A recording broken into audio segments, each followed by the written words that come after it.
What's up, dreamers? This is your host, Santi Trix, and you're listening to episode 7 of the Hollywood Dreams podcast. On today's episode, I talk with Sunset Strip royalty. That's right, our guest today is Adam Gifford, the singer of one of the biggest bands on the strip, Paradise. And let me tell you, man, you better hold on to your spandex leggings because this is a 2-hour episode full to the brim with interesting stories, anecdotes, and Adam's best memories from the heyday of the Hollywood scene. So there's a lot of stuff ahead, so let's quit the foreplay and let's rock!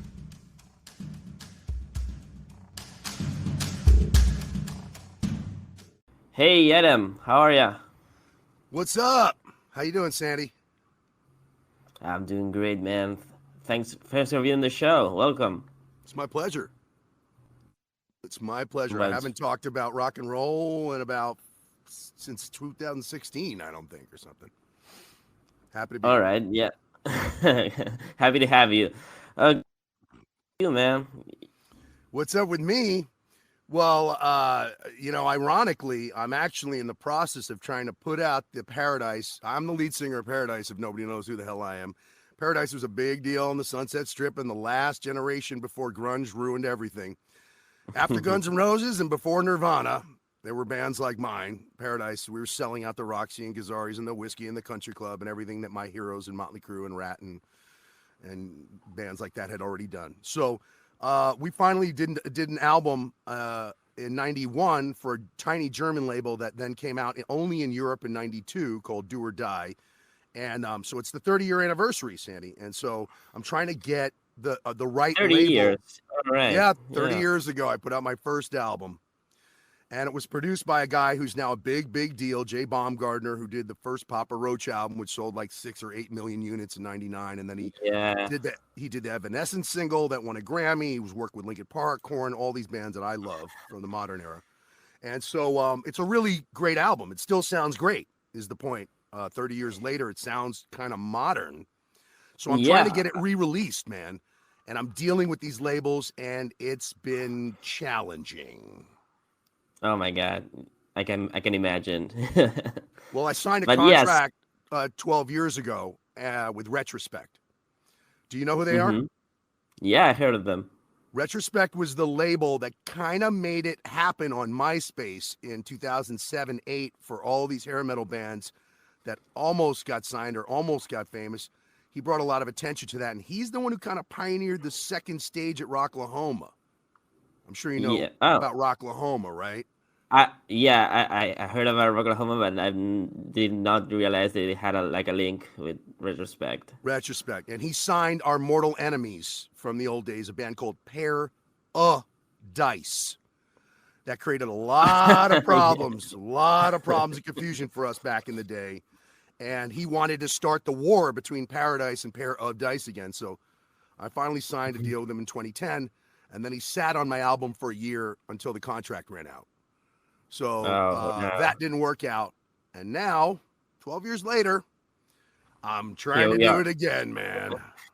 Well, that's amazing news, actually. That's one of the questions that I have for you. So, but before we explore that a little bit more, man, you got a real extensive career, both musically and acting wise, right? Right. I started acting when I was a little kid. That's why. Yeah, I heard that. So I want to ask you about that. But before we dive into that whole aspect, let's just go way back to where you were just like a young and aspiring rocker. And, is that what you want to know about? Really? Well, I was meaning to ask. So what got you into music? What made you want to be a rock star? Okay, that's a good question. I mean, it kind of goes together. When I was a little kid in the 70s, when I was 6 years old, my mom left my father to follow her dream of being an actress. So we moved from Queens in New York State to Manhattan, the Big Apple. And I also began acting that summer, and we both started booking jobs right away. Well, in the middle of that, they start asking, what else can you do? Can you sing? Can you dance? And I'm like, yeah, I can do all that. So I started auditioning for musicals and stuff. So singing was a part of my life. You see what I'm saying? My mother sings, I sing. Yeah. But it's my father who was a rock and roller. It's my mother listens to Broadway and totally different taste of music. And my father's the one who, once they got divorced and he moved to Long Island, we'd have these long drives, and he wasn't very communicative with me, but he'd put on the rock stations.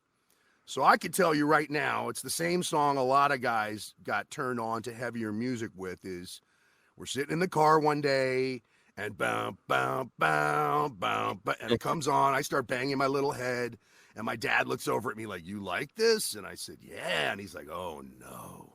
And I'll tell you something, Sandy, since you're young, they weren't calling it heavy metal yet.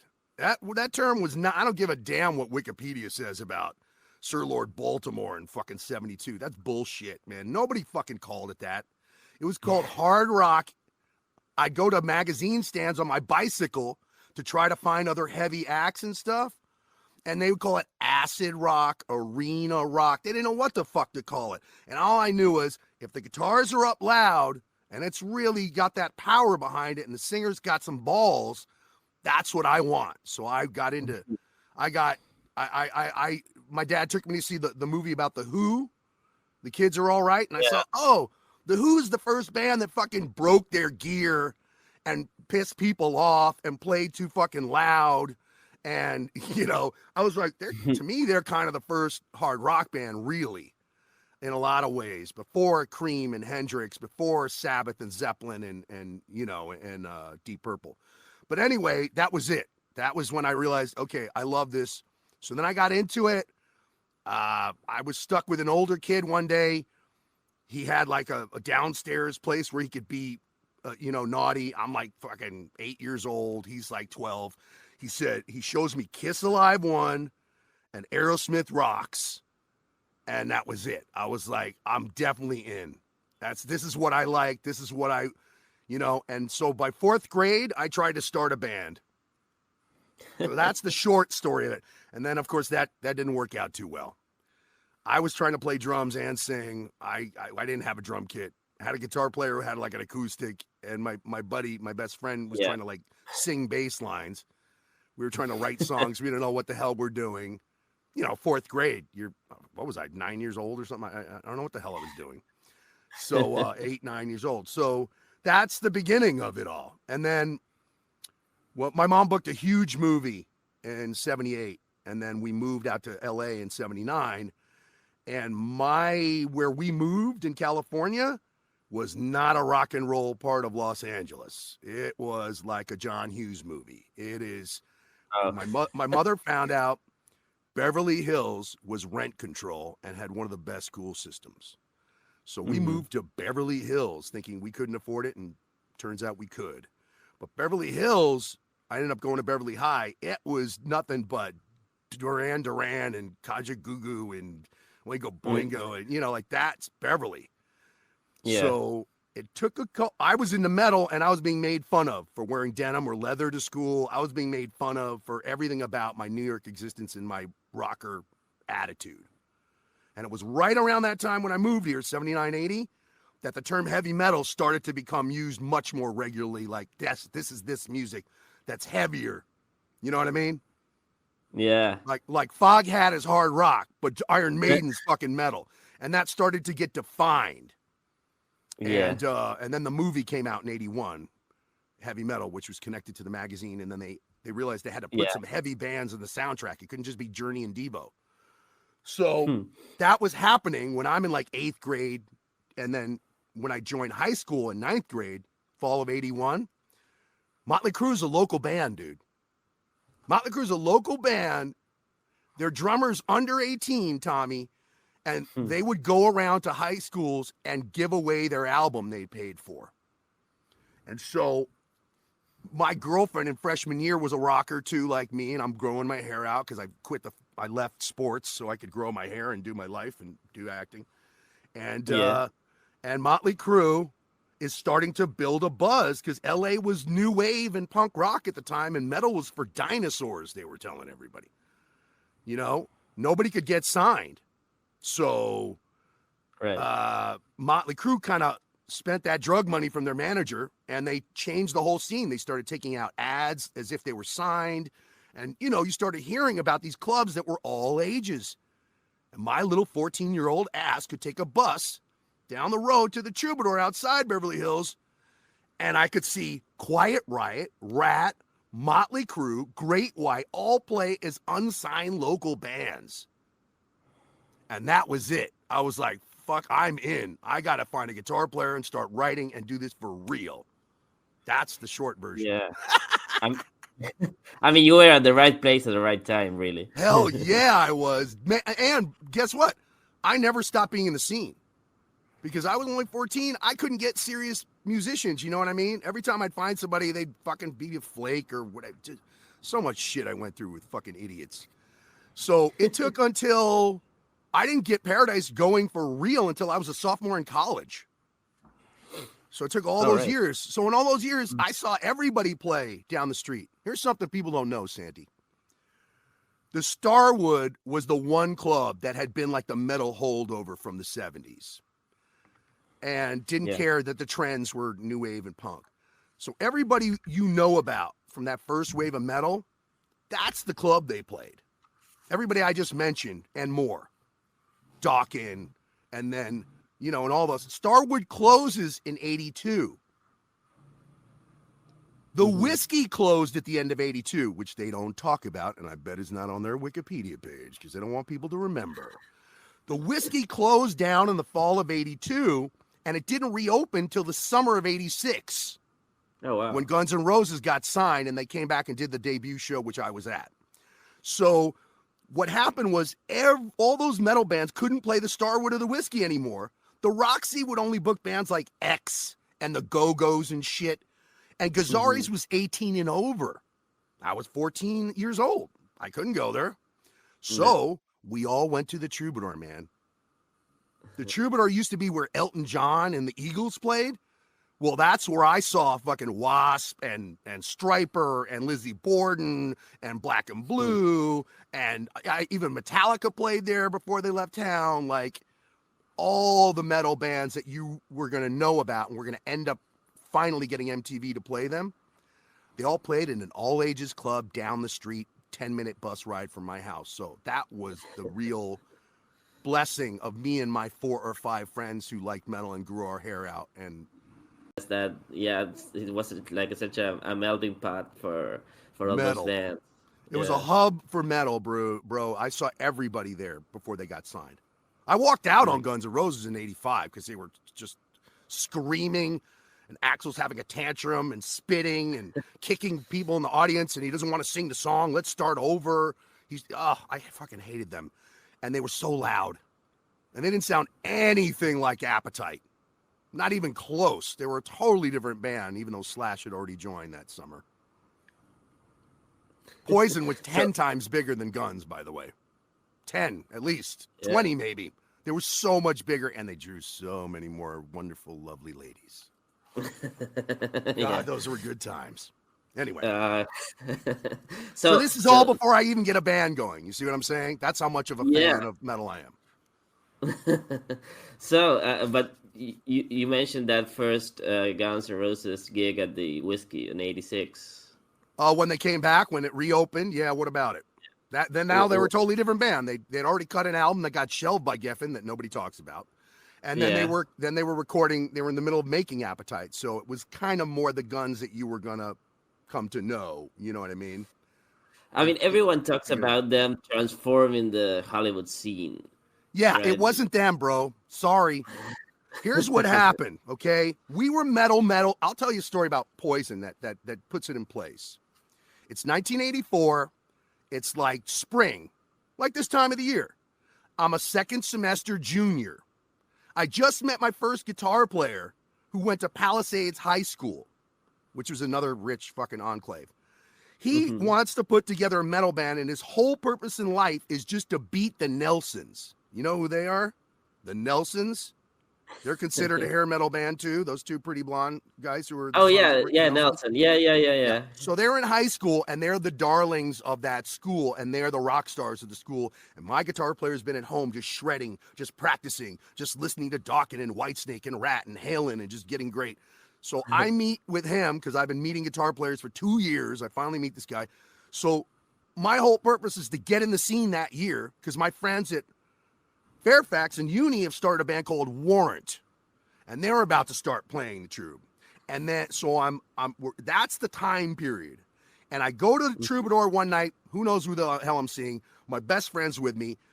We're wearing Iron Maiden's priest type outfits, okay? Like the black spandex with the spikes up and down your arm. Our hair's long now. We're fucking metal. But I also like bands like Van Halen and more commercial bands. So, a little bit of color. Our hair's like Motley Crue and our clothes are kind of like Maiden and Priest. And these two guys who look like girls come up to us with these weird Philadelphia accents. And they hand us their flyers. And on their flyers, they look like Vogue model transvestites. And we are just in shock.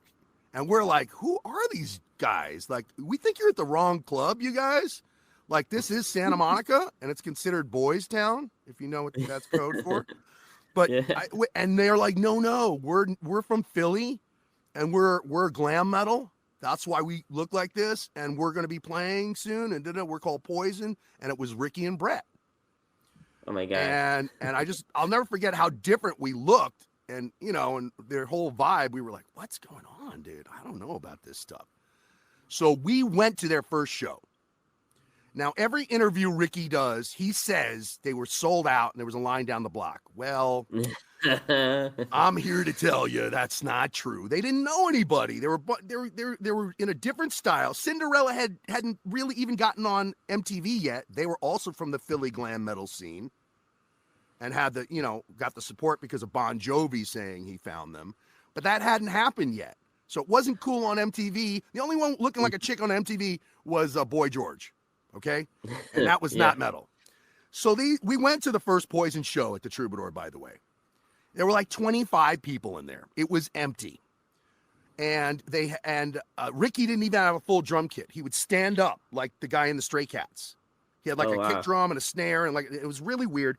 But their guitar player was a different guy named Matt something, and he had on a Metallica shirt already, like an underground, because Metallica wasn't like, I don't even know if the first album had come out yet. But so the point is, he was the only guy who looked like he didn't belong in a glam band. And they did their show, and they had some good songs, and Brett was a great front with a limited vocal range. And at the end, they dropped all these balloons from the ceiling like it was the Forum or Irvine Meadows Amphitheater. They acted like they were in an arena. And I just remember looking at my best friend, and we're like, well, maybe they'll get somewhere in a few months. We forgot about it. Cut to a few months later, we're seniors, fall of '84. I'm walking down the hallway. Some young freshman has a Poison shirt on. Me and my buddy stopped the kid in the hallway. We're like, whoa, kid. Is that the fucking band that we think that look like chicks or whatever? And he's like, yep. And we're like, we saw their first show. It was empty. He's like, not anymore, dude. They draw. Can I say this on your station? I can really. You can say whatever you want. Okay. He goes, dude, they draw so much pussy, dude. You wouldn't believe it. And we're like, what? Get the fuck out of here. And they're like, look, you're playing like this week at the Country Club. Now, the Country Club was a bigger venue. That's 1,000-seater, deep in the valley, nowhere near the Strip. If you couldn't sell at the Troubadour, you sure as hell couldn't get close to selling out the Country Club. You see what I'm saying? Motley Crue was one of the first metal bands that got big enough locally to actually sell it out. So we went. It was fucking packed with literally 90% hot chicks and 10% dudes. And Poison was great. CeCe wasn't even in the band yet, I don't think, at the end of '84 yet. And that was it. It was like, we saw they were so big. Everywhere we went after that, any club, you started seeing more guys being glam, more glam. And then MTV showed Cinderella, and then they signed Brittany Fox out of Philadelphia too. And then all of a sudden it was like glam started to become the reason Axl has that fucking thing on his pants in Welcome to the Jungle is because Guns hated Poison, and Poison, I hear, hated Guns. Like, they represented the difference between Poison's glam and Guns was trying to be more Aerosmith or something, right? More dirty down street. And I'm sure you've heard the story that Slash and Axl Slash and CeCe both auditioned for both bands in '85 because they were two of the bigger bands in LA. But here's the difference in draw. When Guns went to the Country Club to play, they drew about 700 people. 800 people.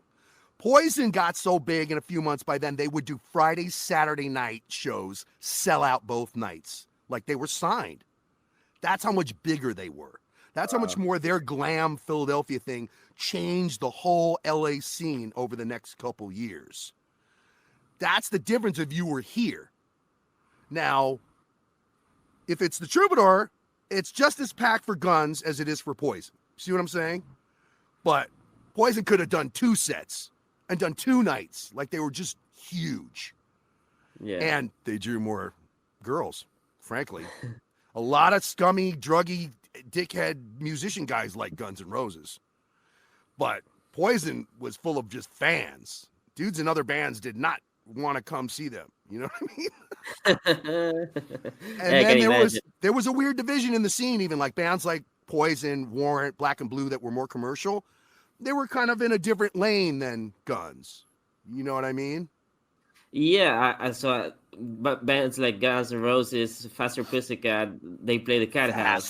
Faster went glam because of Poison. I met Tammy at a Poison after party at the Troubadour's Bouncer's house when I was a junior. Oh, no, excuse me. The summer between my senior year and my, I think it's junior and senior because his name wasn't Tammy Down yet. His name was Frank. What's his name? I can't remember right now. Gus. I think his name's Gus something. Anyway, I'm there. They had a toga party at the Poison at the Bouncers for the Troubadour, who were all friends with Poison, and Poison had just sold out, and they had the after party there, and I'm waiting to, I don't know, hook up with this chick or something, and I say something to this guy. I'm like, hey, are you in a band? And he's like, well, I'm creating a band right now. I'm like, what's your name? He's like, my name's Tammy Down. I'm like, oh, okay. I'm like, what's your band called? He goes, well, I'm calling my band Faster Pussycat after this Russ Myers movie, you know, Faster Pussycat, Kill, Kill, Kill. I'm like, no, I don't know about that. And he goes, I go, what's your style? He's like, we're glam. We're kind of glam like Poison, but we're heavier, a little more, what's that word everybody likes now? Sleazy. Sleaze? Yeah, sleazy. Because Poison wasn't sleazy. Poison was clean. You could bring your daughters to the Poison show, really. And they did. And moms and daughters. But Faster Pussycat was definitely like, we're taking the glam from Poison and the kind of street sleaze scumminess from Guns, and that's what Faster Pussycat's going to be like. And I just looked at him, and I was like, really? And he goes, I go, when are you going to play? I'll come see you. He goes, we're only going to do 3 shows. I said, what? He goes, yeah, we're only going to do 3 shows, and then we're going to have a bidding war. I said, get out of here. And he's like, well, I've been around. I know people in the business. Trust me. Sure enough, dude. Sure enough, in 86, I see the first flyer for Faster Pussycat. I'm like, okay, they're going to play out. 3 shows. Bidding war. Just like Tammy said. So that was only, just like Jet Boy got signed because of the change. This was because of Poison and then also Guns. And how they changed the whole scene from the Motley Rat era a few years before. Right. And I was busy trying to get my band up and running through all that. We first started writing songs in the fall of 86. Okay. So that was the same summer. You see what I'm saying? That the Whiskey reopened, that Guns got signed, that Poison got signed, that Faster Pussycat got signed. I think LA Guns got signed then. Mm-hmm. Jet Boy got signed. That was that round. Yeah, that wave of bands. Yeah. Right. Yeah. So, and then I started writing, and then we started playing by St. Patrick's Day, 1987. Paradise did our first show at the Troubadour. First show at Troubadour, wow. Yeah. Yeah, and we outsold the headliner, who's a friend of mine, so I'm not going to say his name, because you'd know who he is. But we outsold the headliner. We had a very early slot. We drew like 180 people on a Tuesday night. Oh, wow. Troubadour's like, hey, you immediately want to open for Michelangelo on a Friday night? We're like, yeah, sure. We opened for, and then Karabi's band. We opened for John, who ended up in Motley. He had a band called Angora. Angora, yeah. I think we did our second support slot at the Troubadour, our third show ever for Angora. And John's voice was so good at sound check. I'm only like 19. I'm still figuring out what I'm doing. I go up to him and I'm like, dude, where do you study? Like, how do you, and he's like, I just drink and smoke. I was like, really? He's like, yep, I just drink and smoke and then I sing. And I was like, wow, fuck, okay. You're awesome. That's the Tom Waits style, right? Well, it's very rock and roll, very metal. That's the truth. You know, you you just pull it out from the bottom of your balls, from your soul. But Yeah, I sure. ended up training and taking lessons and all kinds of stuff. Well, you certainly had the looks. I mean, I'm looking at a picture from you guys. You Uh-oh. certainly look like some sort of glam metal Rambo here. Oh, well, that's funny. I was one of the few guys who would work out. Everybody else was trying to look like they were on smack, like guns. That Yeah. was not my thing. Especially once we figured out we're going to call the band Paradise, which is a synonym for heaven or Eden. And my name is Adam. And I'm an Hmm. ethnic guy. I'm not a skinny white guy. And I worked out all the time anyway because I wanted to look like David Lee Roth and Bruce Lee. You know what I mean? Prince. Yeah. They all had six packs. Yeah. So, and I lived in Venice Beach. So I would work out on Muscle Beach and get a tan while I lifted weights. And then chicks would come up because they thought I was hot. And then I'd give them flyers for my shows. So it kind of all went to get, you know what I It mean? all And then worked. it It all all worked worked. out. Yeah. And because our enemies came Yeah. out, pair of dice with two dice on the stage and two dice on their flyers, we really tried to lean into being Paradise. You know what I mean? So I first drew a logo with like palm trees and shit, like a desert island when we didn't have photos. And then Yeah. I remember my guitar player paid extra money to buy palm trees. We actually put on our drum riser.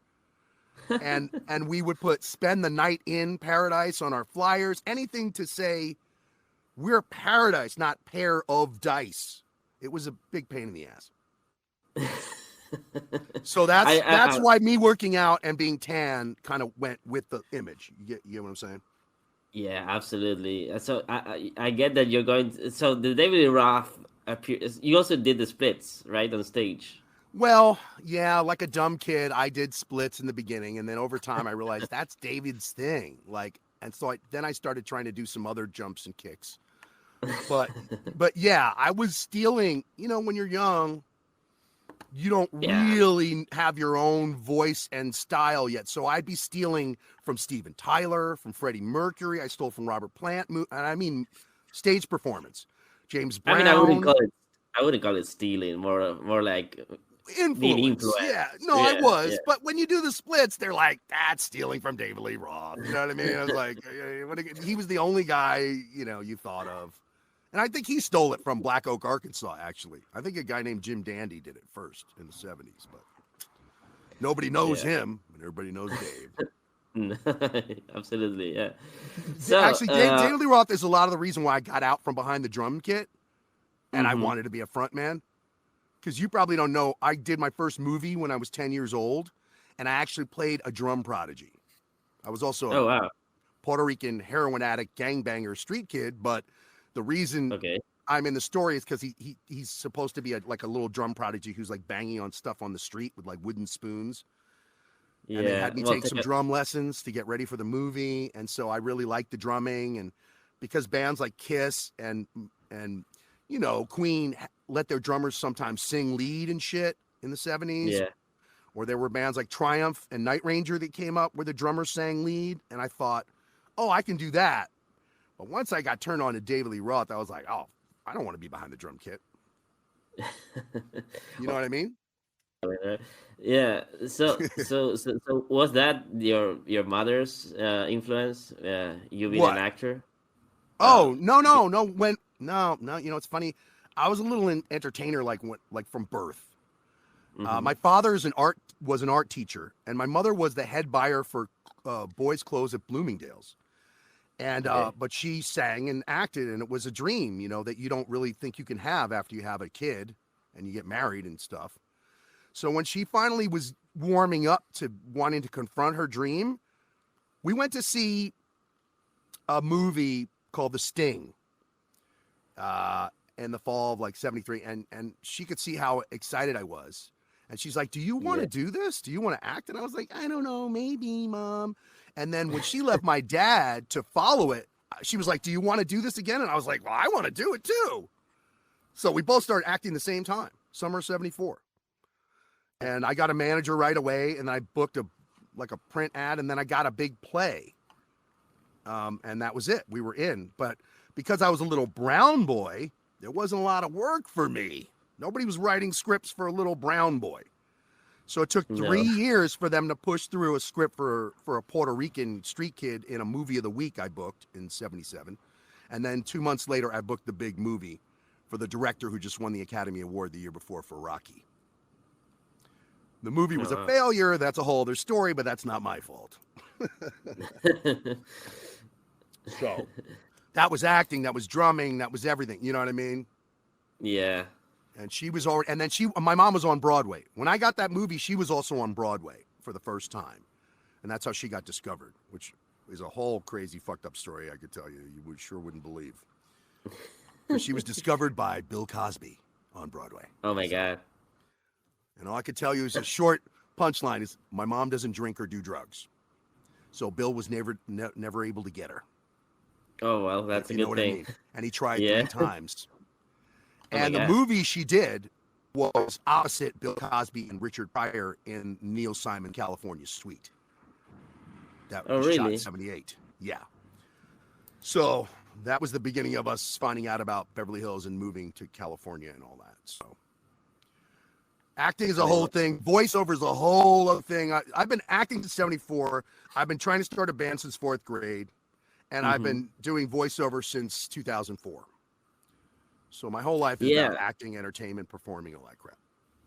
I mean, with a childhood like that, how couldn't you be involved in the business, right? My father wasn't very supportive of anything I did, but I was thrilled to send him my CD when it got done in '92, though. So yeah, so about that, you finally ended up having a deal in Germany in '92, but before that, was there like any major label? We got offered many deals, bro. We turned down all the good deals and ended up with the shittiest one. What, you want to know that story? That's the story that breaks my heart. I mean, I don't want to make you feel sad or anything. There's a lot of things that make me feel sad in this fucking twisted world, my friend. Remember I said I met my guitar player when I was a junior in high school back in '84 to beat the Nelsons? Yeah. Well, that's the guitar player I stuck with. But he turned down every rhythm section we auditioned from '84 to '86. Nobody was good enough for my guitar player. We wrote the songs, right? We were the David Lee Roth, Eddie Van Halen of that band, if you will. I wrote the lyrics and melodies. He wrote all the music. He usually wrote the music first and he presented it to me, and then I'd write the songs to it, right? Very normal. Yeah. So we were writing for 2 years, turning down rhythm sections. One day I bumped into a girl I kind of dated, and she's like, hey, did you ever find a bass player? And I'm like, no, just looking. And she goes, I got a guy. And it turned out that was good looking and blonde and tall, and he could sing and he could play bass. And then I asked him, are you cool with doing choreography? Because we wanted to do stuff like Night Ranger had been doing and Kiss had done and Van Halen did a little bit. You know what I mean? A little choreography together. I guess Poison did a little, Warrant did a little, but it wasn't that in. And some people can't play and move and sing, dude. But this guy was the whole package, James Lockhart. And once I met James, I was like, I'm not waiting for my guitar player to be cool anymore. I went back to a drummer from my high school who was now a senior, who was not a rocker. He was like a Stuart Copeland guy with like a 12-piece kit with every little tiny cymbal and every little tiny drum, not like Mick Brown from Dawkins or something, like who could hammer the kit. He was like a little,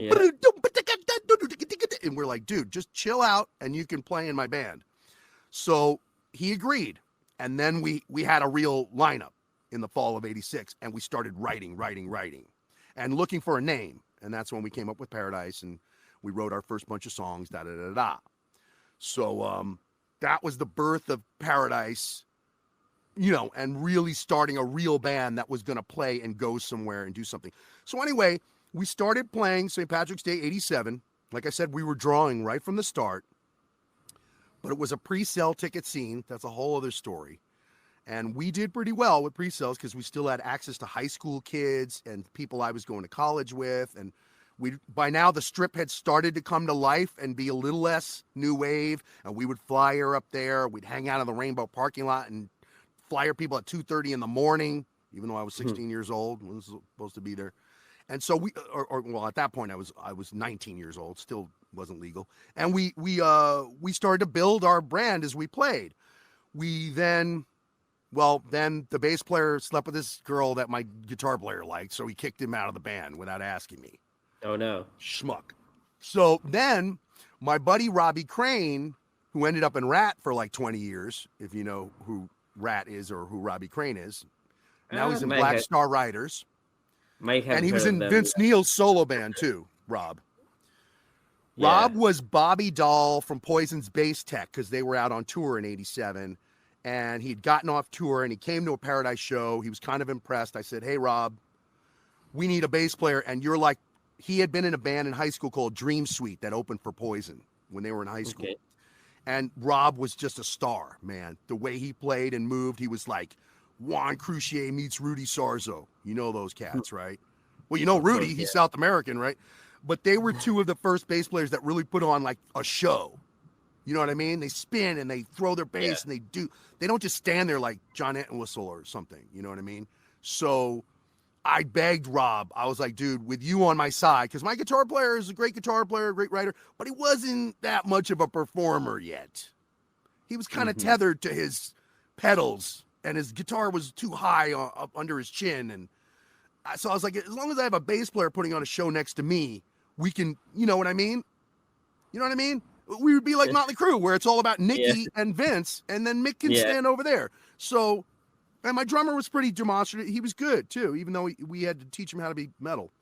So when we got Rob in the band, I could tell you a whole crazy fucking story about Rob. It's going to take too long. The point being, we started to do even better and get bigger under him or with him. And then he left the band.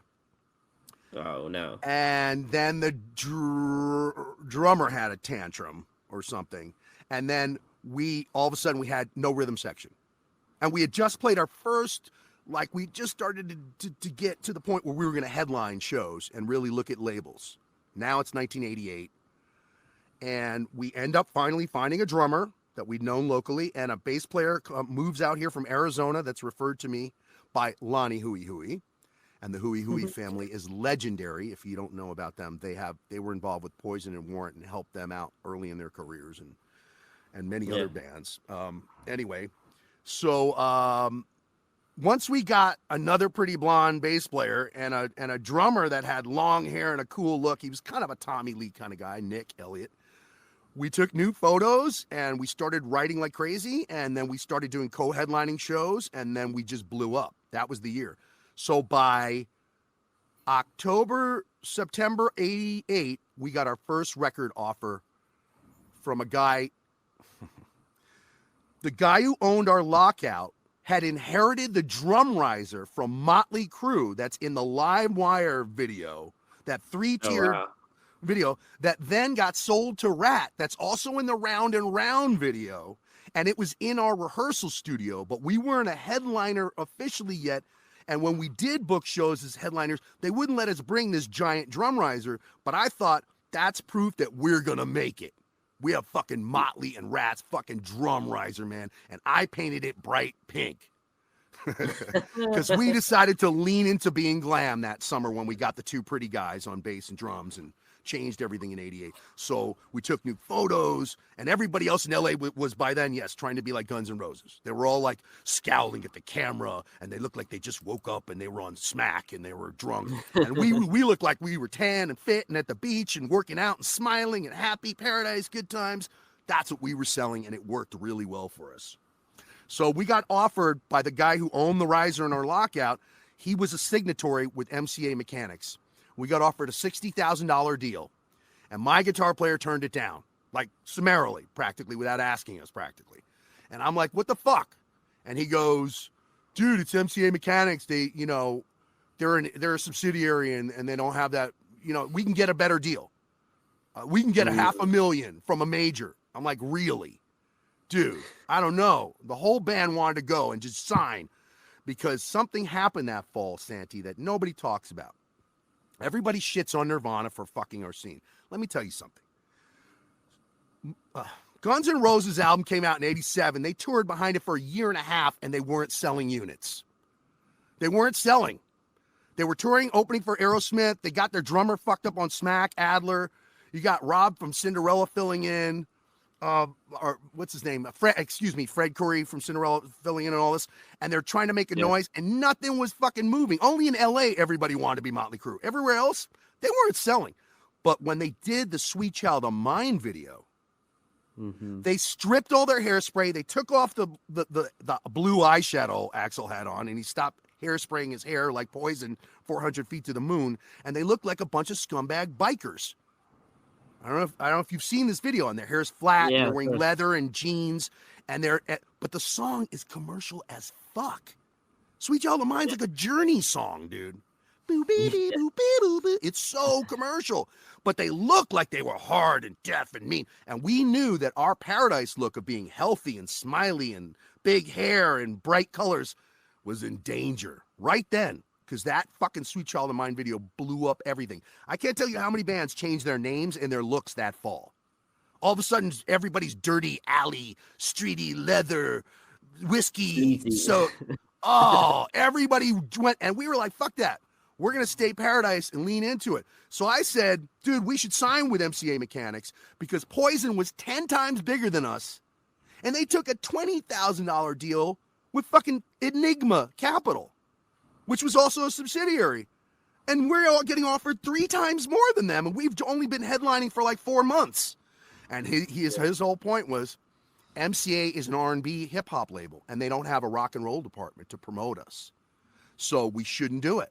I think, and I'm sure Joe Liste will hate it, but I think Bang Tango took the deal because they ended up on that MCA Mechanics deal. And Trickster didn't happen for like 6 more months or something, or 5 more months.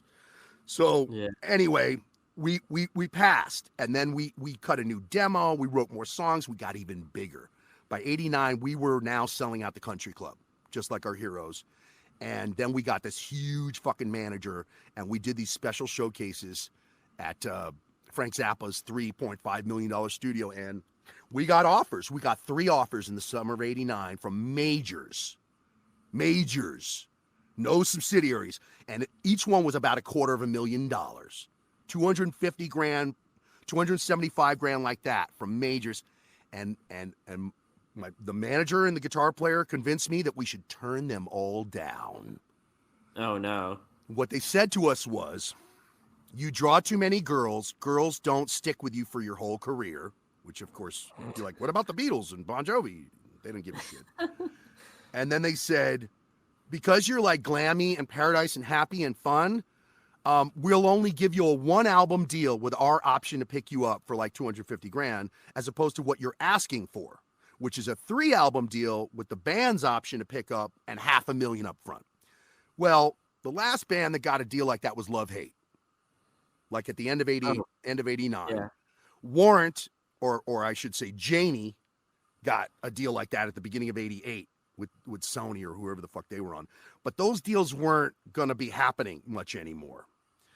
And so I didn't want to pass, but they kind of convinced me, and we passed on those big deals.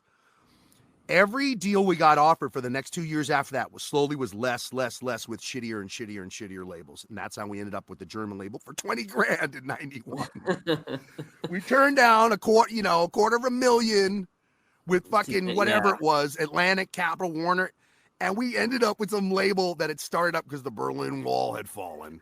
And he had some money on the side. I mean, there was no way you guys could foresee what was going to happen with the music scene, right? Okay, I'll contradict that. Yes, we did. We were warned. Okay. We were warned before the labels told us, change your name, don't do choreography, don't sing 3-part harmonies, don't dance around on stage, don't be called Paradise.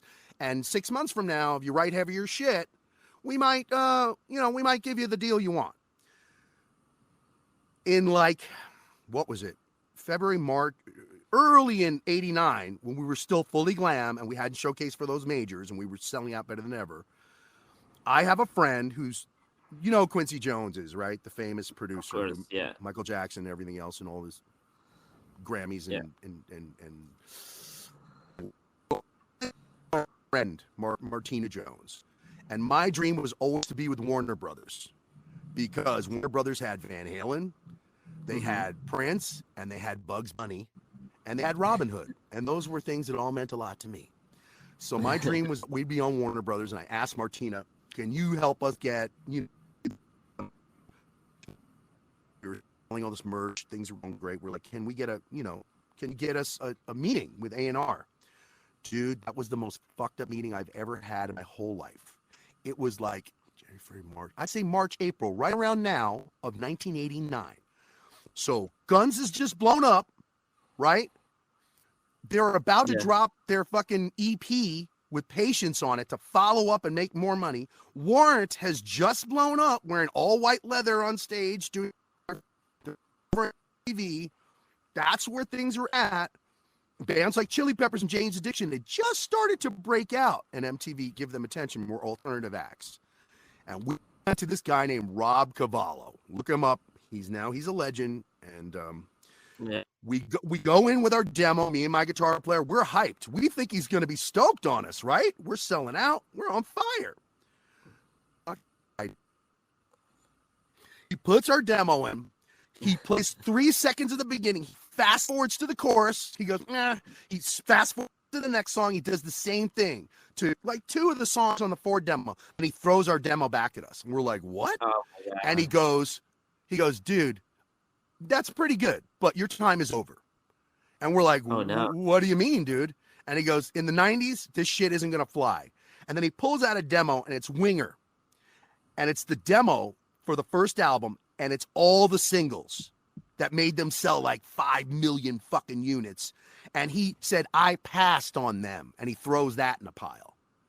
And he's like, it's just as good as the album. And they were Alice Cooper's backup band, so they were already connected. And I'm like, what? You turned down Winger? They're on fire right now. He's like, they won't be by the next album. We're like, me and Matt are looking at each other like, what the fuck are you talking about? Then he says, look, we have Dio. He goes, Dio's not selling anymore. He throws it in the pile. He goes, see, we signed Bullet Boys. And I'm like, yeah, I like Bullet Boys. They're a great band. First up, he's like, they'll be over by second album. I'm like, that's your band. He's like, I didn't sign them. We're like, what are you telling us, dude? He's like, everything you guys are about is going to be over in the 90s. You're not going to be able to be Paradise. You're not going to be able to be glam. You're not going to smile. Chicks are going to abandon. You're done. If you don't change everything right now, you won't be able to work in the 90s. 90s are going to be dark and alternative. That's what he fucking told us. And we looked at him like his head was on fire because Poison was selling and everybody was selling. And Guns was the only band that had abandoned glam, really. And because, Warrant was essentially a glam band, really. But anyway, we were shocked. So this was only a few months before the labels told us what I told you, which is we'll give you $250,000 in one album and we'll see how it goes, or change everything, just like Rob Cavallo had said, and try to get ready for the 90s. But how does a fucking band like Paradise become an alternative, dark, ugly, angry, miserable, suicidal fucking grunge band? We couldn't do it. No. Yeah. So what we did do was we changed our look. We stopped wearing pink and white and smiling, and I started wearing black leather and Harley Davidson shirts overnight. We didn't want to throw our name away because we were selling out. We were huge. When you're on the top of your game, you don't change your fucking band name like a dumbass. No. The labels, on the 2 bands that the labels all name checked us with that summer was Be More Like Guns N' Roses and Skid Row had just broken.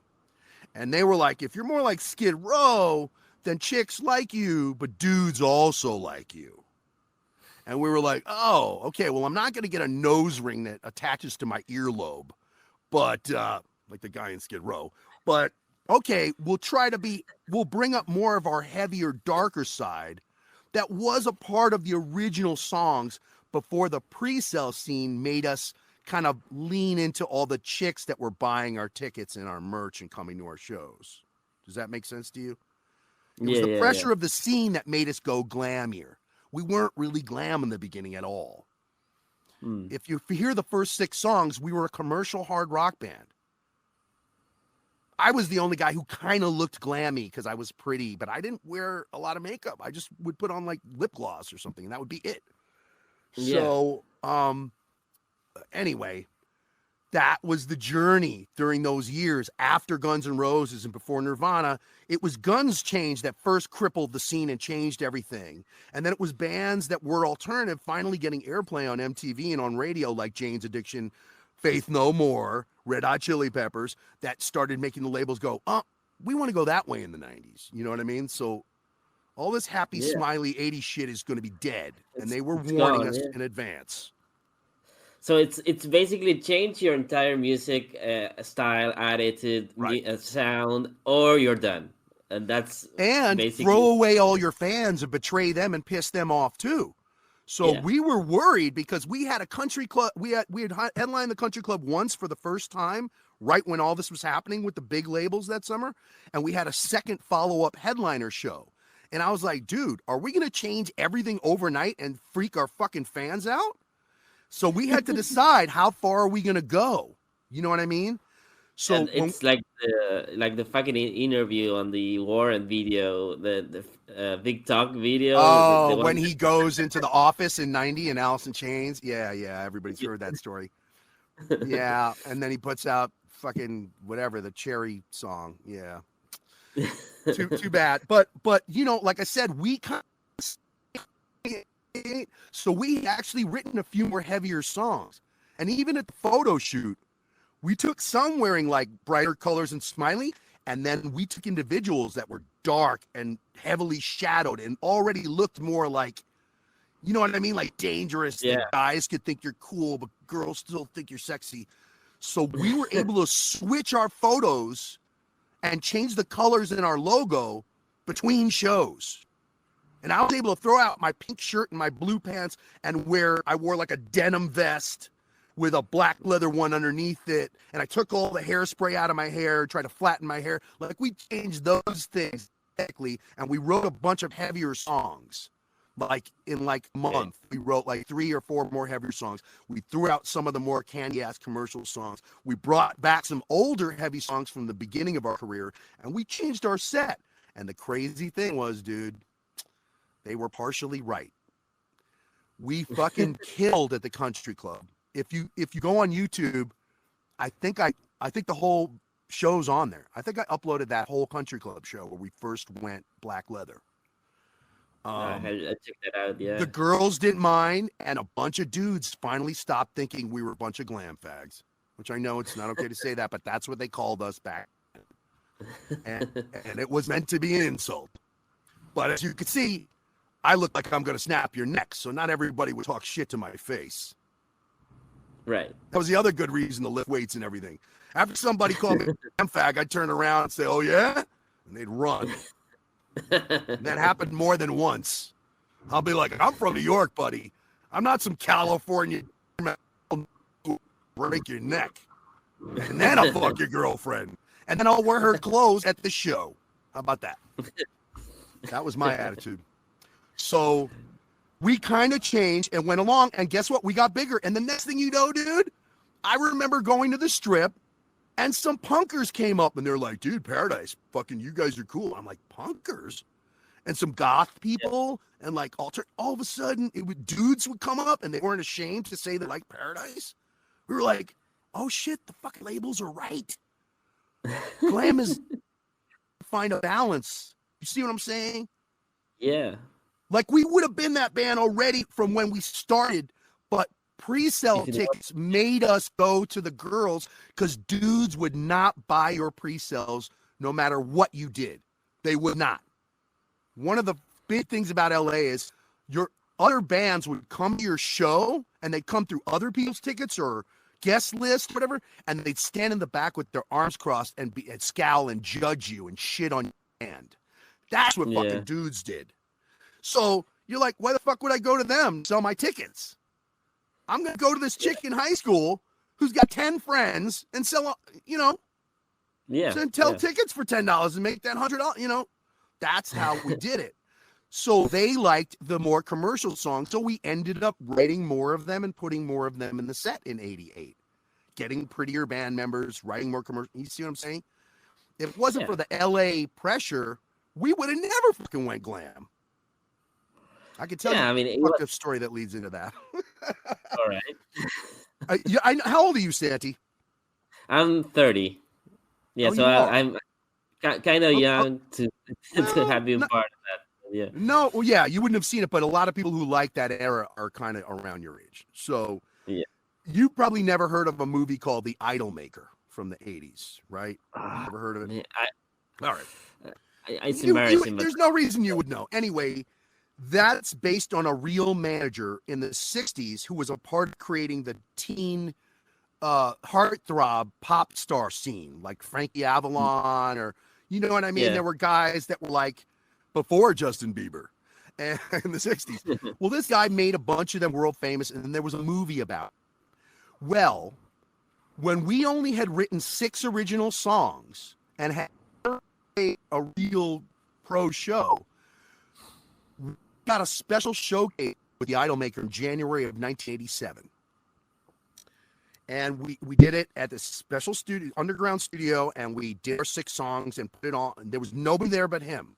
No, we didn't even have fans yet. How could we didn't play any shows. So we did our thing. And he was so impressed. He offered us humongous contract. Now the contract was like all encompassing. It was like a 14-page absolute, he's going to own every orifice of you till you're dead contract. So that means he thought we were going to be very successful. And we had a song called Talk to Me in a Set, where I was already kind of rapping on the verses. This is 87. Nobody's rapping except the one song with Aerosmith and Run DMC had come out. That was it. Yeah. Mixing rock and metal and rapping. But I kind of felt things were going to go that way. And my guitar player sometimes wrote these songs that were kind of funky and heavy. And I love that. Not just, you know what I mean? Not just the poppy shit. And so I remember we do it. We end the set with Talk to Me and everything. And he's like, I don't know what you're doing, but I think the kids are going to like it. We're like, okay, buddy. Because I'm only 19 at the time. So I'm still basically a kid. You know what I mean? The whole band was like 19 years old. So I'm like, all right. So we get this massive contract, and my guitar player's parents go ape shit. They're like, no way will we let you sign this. Oh my God. Because the real thing that held Paradise back was my guitar player's parents are wealthy, and they did not want their son to be a rocker. They did not want him growing his hair. They did not want him doing drugs or being on the Sunset Strip. They did not want him to succeed. And they were sure he would not. So when we got offered this huge fucking contract from the Idol Maker, it proved that they were wrong. And we did have potential to be very successful. And so they freaked the fuck out. And they were like, no way are we let you sign this. So Matt came back to the band and goes, dude, well, my parents and my friend's dad is a huge entertainment lawyer. That was another problem. He gave a lot of advice that was not helpful for a metal band, because he handled people that were on like Barbra Streisand, Bruce Springsteen level. And we're a fucking little commercial metal band. Like, it's not the same, you know what I mean? The advice you give Barbra Streisand, you don't give to fucking Brittany Fox. But anyway, so he comes back to us and says, we can't sign this contract. And I go, dude, your parents can afford an entertainment lawyer. Let's just fucking work it out. This guy's the Idol Maker. You know what I mean? We could do a Tammy Down set and play 3 fucking showcases and sign a deal by the end of 87 before I turn 20, fucker. He's like, nope, I won't do it. They won't let me do it. I think they're right. All a manager's good for when you're at this point of our career is just to loan us money for gear and rehearsal and stuff. And I'm like, no.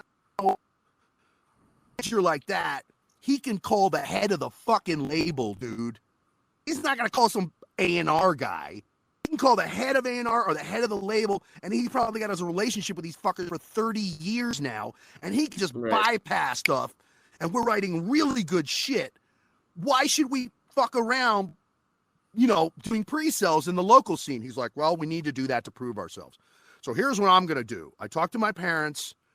I have a trust fund that I'm going to get when I turn 21. And they were willing to let me take out a certain amount of it every month to pay for us to have our own exclusive lockout rehearsal. We ended up with the studio with the drum and rat riser. And to help us with gear and kind of help us get started.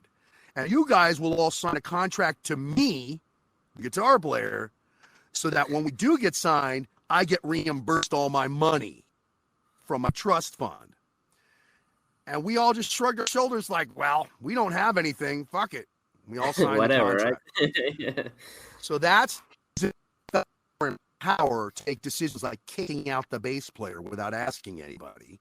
Because I get it. Yeah. he was paying for shit, right? And I can't remember what the deal was. It was something like I think it was something like $1,000 a month, maybe less, because the lockout was like $300-400 a month back then. And all that other money, by the way, I never got a dime. I never saw one fucking penny. All years of, and we got to the point by '89 where we were selling out and Ticketmaster was handling our tickets, and we were being paid advances like $1,200 to headline the Roxy. I never got a fucking penny out of that rich guy. Never. Nothing. He didn't have nothing. He gave me shit. So he spent money of his own money on his own gear. Occasionally he'd help out the drummer or bass player. You see what I'm saying? He bought those palm trees. He'd pay the $50 to get a smoke machine. You know what I mean? He'd throw some money at the roadies we started to attract. And then what he started doing was paying the sound guys at the shows like a little extra cash to make sure they didn't fuck our set and make us sound shitty when we opened up for bigger band. You know what I mean? Right, yeah. But all that was his money, and he would have done that anyway. So it really was a bad deal. In my opinion, if we had signed with the Idol Maker, you would have heard about Paradise back in the 80s. That's my personal opinion. Yeah, I mean, it sounds like it's the music business always fucking you guys up whenever they get the chance, right? Whenever you start to like show up your head above the water. Well, you know, here's the other thing about first of all, let me just say something. I hate the fucking term hair metal. I fucking hate it. I think it's a derogatory, shitty term. Yes, we grew our hair, but we grew our hair because our heroes from the 70s had long hair. So now it was the 80s and we grew our fucking hair. And all the bands you heard of from that first era of what I'm going to call commercial metal or hard rock, every one of those fucking bands were all guys that started in the late 70s or late 70s. Rat had been Mickey Rat, okay? Yeah. Great White had been Dante Fox. Nikki Sixx and Blackie Lawless had started Sister. Dawkins was Exciter. They were all leftover hair metal guys. Oh, I hate that. God damn it. Commercial metal guys from the late 70s that finally got shitty deals in the early 80s because they all spent money on first. See what I'm saying? Right. Great White had an EP. Rat had an EP. Wasp had an EP. Armored Saint had an EP. You see what I'm saying? Like you were paying for your own shit. And then they would beg their fans to harass radio. And I'll never forget when I first heard Motley Crue unsigned on KLOS in LA, and they made a big fucking deal. We've never played an unsigned band. Oh my God, we get so many phone calls. That opened the floodgates. And Motley got the first deal where Elektra repackaged their whole album. It was just the same album they were selling before, and they dropped a song and cut an intro, and that was it. And so that was the thing in the early 80s because nobody wanted metal. Quiet Riot, Randy's and fucking Ozzy, and they take a shitty deal with Pasha Records. They were lucky MTV fucking played Come On Feel the Noise and that or whatever, and they blew up, Metal Health. So everybody was taking these shit fucking deals because nobody wanted metal. It was the redheaded stepchild of the business. It was considered dinosaur. By my era, when we're selling out in 88, 89, my guitar player is now asking for $500,000 advances from fucking majors. That's how greedy and how much it had changed and how much now metal bands thought, well, we're on MTV. We run the world. We're the next Def Leppard. We deserve all the, you know what I mean? We lost the hungry. So we either should have taken the Idol Maker's contract and done it backdoor, or we should have taken that MCA Mechanics $60,000 deal in 88 and just proven ourselves by, touring and getting on MTV at midnight and slowly getting people to give a shit. But our era, I can't tell you how many bands I know had the exact same experience as me. Headliners in 88, 89. I've talked to many guys whose bands you should know about. And they all turned down the deals they got offered. They all got warned the 90s were going to be darker and heavier and alternative. They all went through what we went through. Or you went through something like my buddies in fucking Bite the Bullet, who got turned into South Gang, and then they added horns and chicks, backup singing, and then Desmond Child rewrote all their whole catalog. Like, then there were people that went through that kind of nightmare where I'll never forget Jesse Hart coming into the bar and going, "We got signed, man." And I'm like, "Awesome, Jesse, fucking congratulations. I really like Bite the Bullet." And dude, it was like 2 months later and he was fucking suicidal. He was so depressed. And I go, Oh my "What's up?" And God. he's like, "Desmond Child said all our songs are shit. And we can't throw out Desmond Child because he's fucking Desmond Child, man. He broke Right. Bon Jovi. He wrote with Kiss." We're like, "Yeah, well, that's the problem with dealing with majors is they can change your name. They can put you in turnaround." I know a bunch of guys whose albums got shelved that you didn't hear them, but they would have been good bands. You might have it was a fucked up, crazy, greedy time. And if we had kept our prayer, if I'd been able to get my guitar player to listen to me instead of his parents and his best friend's entertainment lawyer dad, I think we could have come out, and I think we would have made more money than a Steelheart or a Firehouse or any of those other bands that squeezed out before hair metal was over. If the Do or Dies record would have come out like in, I don't know, 87, 88. I mean, well, it couldn't have come out that early. We weren't writing like that then, but it could have come out in 89. Let's say 89, yeah. Let's say it came out in 89 when Warrant came out. Yeah. That Skid Row came out. I mean, it has the exact sound for that yeah, time. I know it would have worked, but well, what are you gonna do? Look, fuck, man. You know what's funny? Here's another thing. After those labels told us all that shit, right? Like either we'll sign you for $250,000 if you stay the same, and if you change your name or get heavier or write new shit, we might give you the deal you want. Well, we went off instead. We didn't change our name, but we changed our look and we wrote a bunch of new fucking heavier songs. But the problem was, my guitar player, the reason we got together, dude, is because we had the same taste. When we met in 84 to beat the Nelsons for a battle of the bands at a high school, we worked on "Don't Tell Me You Love Me" by Night Ranger, "Dance the Night Away" by Van Halen, Dawkins' "Into the Fire," Rats' "Round and Round" had just come out, and we did Whitesnake's "Slide It In." That's the kind of band we were. That's the kind of music we were writing. That's what we liked. Nobody had to make us get into that. Like, you know what I mean? We didn't have to study alternative music. That was what we dug. When we played our first show, right around when we showcased for the Idolmaker in '87, we did a fucking UCLA show. We had 6 originals. We had to have 9 to play the Troubadour by March, but we hadn't written the other 3 yet. So we needed 6 more covers. We did the Babies, Foreigner, Cheap Trick, the Eagles. Like, that's where we wanted to be, somewhere between, Van Halen and you call your band Paradise. Like, yeah, you know what I mean? Somewhere between Whitesnake and Boston, Paradise.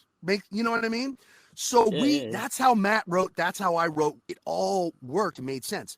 Once we were told change or die, his heavy stuff was good, but he would keep coming back with these super commercial poppy 80s songs. When we finally put out the demos, I don't know, Sandy, if you've heard any of them on YouTube. Some people have leaked our demos. I heard that. They were in BitTorrent in the 2000s. People were just doing our entire catalog that I'm trying to sell. He had these songs like "All I'm Living For," I wrote, "Call on Me." The one that ended up on the album "Need a Little Love" was originally called "Need Somebody." They're super. Really good song. It's so commercial though. It was everything the labels told us don't do that anymore, and he couldn't help himself. He'd come in with one heavy song and then hit me with 2 super commercial riffs, and I'd be like, "Dude, I gotta write that song, dude, even though they're telling us it's over." Well, I can understand him. I mean, if that's what he liked, and I know, me too. That's what I like too. But they were telling us you can't do it anymore. Yeah. And so guess what? By the summer of 1990, guess what 2 record deals we got offered? They were labels that had never been existed before. They weren't even subsidiaries of majors. They were just little shitty guys that had money that wanted to do something. And we got offered $75,000 with one and $50,000 with the other. So we had dropped from 275,000 on a major. And we were now bigger and selling out more, by the way, after we went Black Leather in 1990. We were fucking huge. We were doing great. And then now we're getting offered 75 grand. They took away $200,000, and it wasn't even on a major. Now it was on some shitty label that you thought MCA Mechanics didn't have a relationship with rock and roll marketing? Well, let me tell you, these labels had nothing. They had no contacts, no marketing money, no video support, nothing. So that's why we turned down those fucking deals. And that's why by the time it was February or something of 91, Matt's like, well, we got this offer from this German label for 20 grand. And I'm like, you're fucking kidding me, dude. We turned down deals for 3 years, and now we're going to take the shittiest deal with the shittiest label? Holy. Fucking Germany, of all places. Well, and the guy was cool. I like Ole, but he just didn't, he wasn't really a record guy. He didn't know what he... Yeah. Still, he got us booked at Wacken. You know Wacken? The giant metal festival?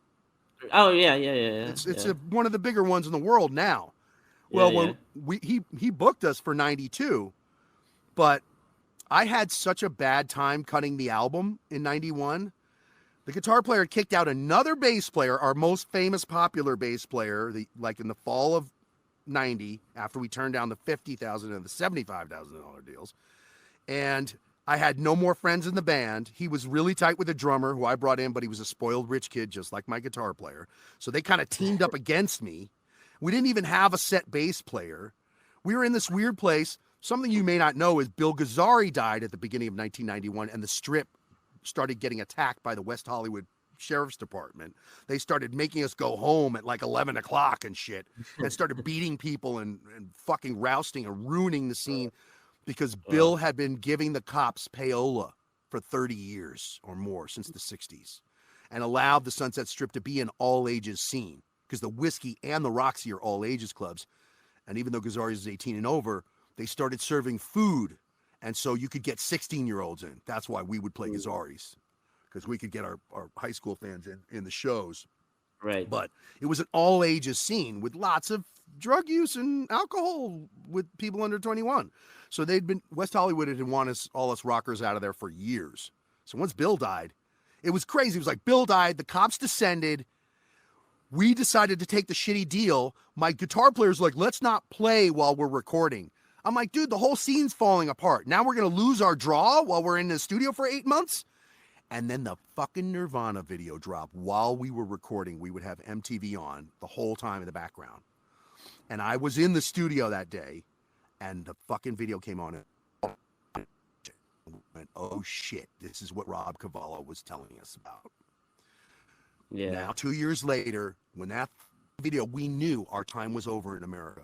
I can't tell you how absolute that Smells Like Teen Spirit, and they look like shit. Their hair is dirty and stringy. They look like they're on smack. They're talking, they want to kill themselves. They're wearing dirty, ugly, holy sweaters. We're like, holy, we're done. You can't be Paradise in this world. And you know what's on the album. We still had a few commercial songs on the album, right? When You're Gone. Need a little, or, you know what I mean? Fireline. Oh, you think Fireline's commercial? Yeah, well, right on. Sort of. I think I Want More. I Want More is really commercial, actually. Yeah. You know what I mean, though? We still had some of that, even though we had songs with balls like Ghost Town and Undercover and Nightmares on there. So yeah, I knew it wasn't gonna. I was like, well, maybe it's a good thing we signed with Germany because we're not gonna be able to make money in America. So he ended up booking us on Wacken. But during that year, I fought with the producer and my guitar player and about every lyric and every melody. I hated recording. It was hell. I was in misery. I'd go back to the Strip. We'd be getting attacked. It was falling apart. It was just, 91 was fucking hell. By the end of the year, Stone Temple Pilots drops, Pearl Jam drops. We're like, we're dead. It's done. And so when we started coming back out to play to promote the album in 92, I was so miserable, I quit. I quit like 4 months before the album got released. Oh, wow. I tried to tell him, I said, look, I'm going to do a heavier project. I'm going to do some rapping and things. I want to create this project called Love Child. I'm out. You guys still have enough time to find a singer who can sing my shit on tour and pull it out. Just like Vinnie Vincent did. He lost the original singer before the album came out, and then they got Mark Slaughter, and they did better with Slaughter than they would have ever probably done with the original short-haired singer. You know what I mean? And I was like, there's a couple precedents for this problem of a guy touring who didn't actually sing on the album. but you can find somebody, because I'm leaving soon enough. But Germany had already booked the Wacken show for that fall. So I quit the band, and I was angry at them, and they were angry at me, and we didn't talk for 6 months or something. And then one day Matt calls me up and goes, dude, we've got 2 shows at Wacken in front of like thousands of people. Do you want to do them? Because otherwise we're going to fuck the label. Because like, I guess he put out some money or something. And I had intended to shop Love Child to this little German label and just abandon America. You see what I'm saying? So I didn't want to fuck him. So I agreed to do those last 2 shows in Germany with them. And we did like 20,000 people the first night. And the next day we did like a 3 o'clock set in front of like 14,000 people. The most we've ever done. And we killed, which really was so sad. I'll never forget being on stage, and it was the biggest stage we'd ever been on for the most people. And I hadn't looked at these songs in 7-8 months. I'd forgotten about Paradise and moved on. And there we were, and I had all these fucking Germans singing my lyrics back to me, dude. It was unbelievable. I look over at Matt, and I'm like, see, dude, if you just hadn't treated me like shit, we could have had this. Oh, and here's the other punchline, Santi. We were booked to tour in Europe, opening for Bon Jovi on one leg of their tour and Extreme on the other, which would have been the perfect bands for Paradise in 1992 to open for. So I think we would have sold in Europe. He turned down our Japanese offer to fuck me so I wouldn't make $1. And we were number 12 bootleg on the Japanese charts with Do or Die, with no official release. I think we could have pulled out Europe, you know, in the 90s and kind of had our dreams happen. But I walked. And the next singer they got didn't want to do Paradise shit. So they changed their name and wrote all new stuff. Next time I saw them, they were playing a coffee shop in front of 12 people in 1993, and they were calling themselves Naked Earth or something like that. And that was the demise of what once had been Paradise. And I had gotten a deal, by the way, with the German label for Love Child, and we didn't cut our drums till December 93. And then in 94, I spent that year cutting the album, and right when I was mixing the single, the label went bankrupt. I know. So then I quit music for several years, for like 4 or 5 years. I mean, I can totally see that. I mean, the frustration. Right. Oh, I know what I want to tell you. This is a great story. So that song Ghost Town? Yeah. Okay. I lived in a part of Venice, California that was called Ghost Town. It was very dangerous. It was where they shot the movie Colors, which you probably never heard of. Sean Penn's in it. It's all about gangbangers in LA before NWA was world famous. Okay. So that was a real neighborhood. I grew up there. I lived there. And I had that experience. So I wrote that song. Now, Matt wrote that groove in the summer of '88 when we were super glam. And but one day he comes to practice with this fucking heavy banging song. And I'm like, dude, so I write the first verse. I write the verses and the chorus, Ghost Town. But then he didn't know how to write the bridge or the solos, so we kind of put it down. And then we leaned more into our 3-minute and 40-second glammy songs, right? Commercial pop, hair metal songs or whatever. So a few months later, Matt comes up with like the rest of the song. So we finished writing Ghost Town at the end of '88, and by '89, it's in our set. And it's a good song. It's a song the guys could get into and not think we're just a bunch of wimps, right? Right. Well. Cut to the fall of '89. We're playing the Whiskey, and wait, I haven't set this up properly. My guitar player's best friend from high school is the original guitar player who helped start the band Ugly Kid Joe out of a bunch of friends of his at Santa Barbara College. So that's like 87. He's starting 87, 88. He's starting them. They weren't called Ugly Kid Joe yet. They didn't know what the fuck to call themselves, but that's what they were going to become. And Eric had asked my guitar player if you have any songs that Adam doesn't want to write to for Paradise, give them to me because I don't have enough songs. So after we were halfway through Ghost Town, my fucking guitar player gave Ghost Town to Ugly Kid Joe without telling me. So then he finished it, and we started putting in our set, and he forgot that he had given it to them. Not only did he forget, he didn't know that fucking they had kept my hook of Ghost Town. They didn't write a whole new song to the parts Matt had written. You follow what I'm saying? They stole part of the melody, lyric even. So Ghost Town turns out, up in Santa Barbara, it ends up being their most popular original song. So fucking crazy, dude. They open up for us they come down from Santa Barbara. Now they're calling themselves Ugly Kid Joe as a fuck you to Pretty Boy Floyd. That was the whole reason they came up with their name. We're the opposite of Pretty Boy Floyd. We're Ugly Kid Joe. And they open for us, and I'm in the audience watching them because they're friends. Because, you know, my guitar player's buddy, I've known him since high school. Yeah. And they fucking play their version of Ghost Town. I'm like, what? You dickhead. This is the first song we had that the labels feel is more like the Skid Row Guns vibe. And now these motherfuckers are... I was so fucking pissed. So it gets worse, dude. A year and a half later, when we agreed to cut the album 91, oh my God, we had a quick replacement bass player who it turns out was playing bass on the Ugly Kid Joe EP, which was being recorded at the same studio that we were recording at with Jay Baumgartner and RG. And they hit us with a fucking piece of paperwork that says, we want we're cutting our album, but since they're doing an EP, they're going to get it out before our album's done. And they want Ghost Town to be their first single. And we were thinking, because of how the 90s were, that Ghost Town was going to have to be our first single because songs like Need a Little Love were already too soft. You see what I'm saying? We put them on the album, but we were going to push Ghost Town, and then they hit us up with a whole thing. So all of a sudden, I'm like, Matt, you never fucking saw my guitar player. You never fixed this problem, dude? You motherfucker. Now, 3 years later, we've got to deal with this. So we had these lawyers and contracts and bullshit, and we basically... we made it impossible for them to add it. So instead, they went with I Hate Everything About You or whatever that single was. And that EP became the greatest selling EP in the history of rock and roll up until that point. I don't know if you know that about Ugly Kid Joe. Well, yeah.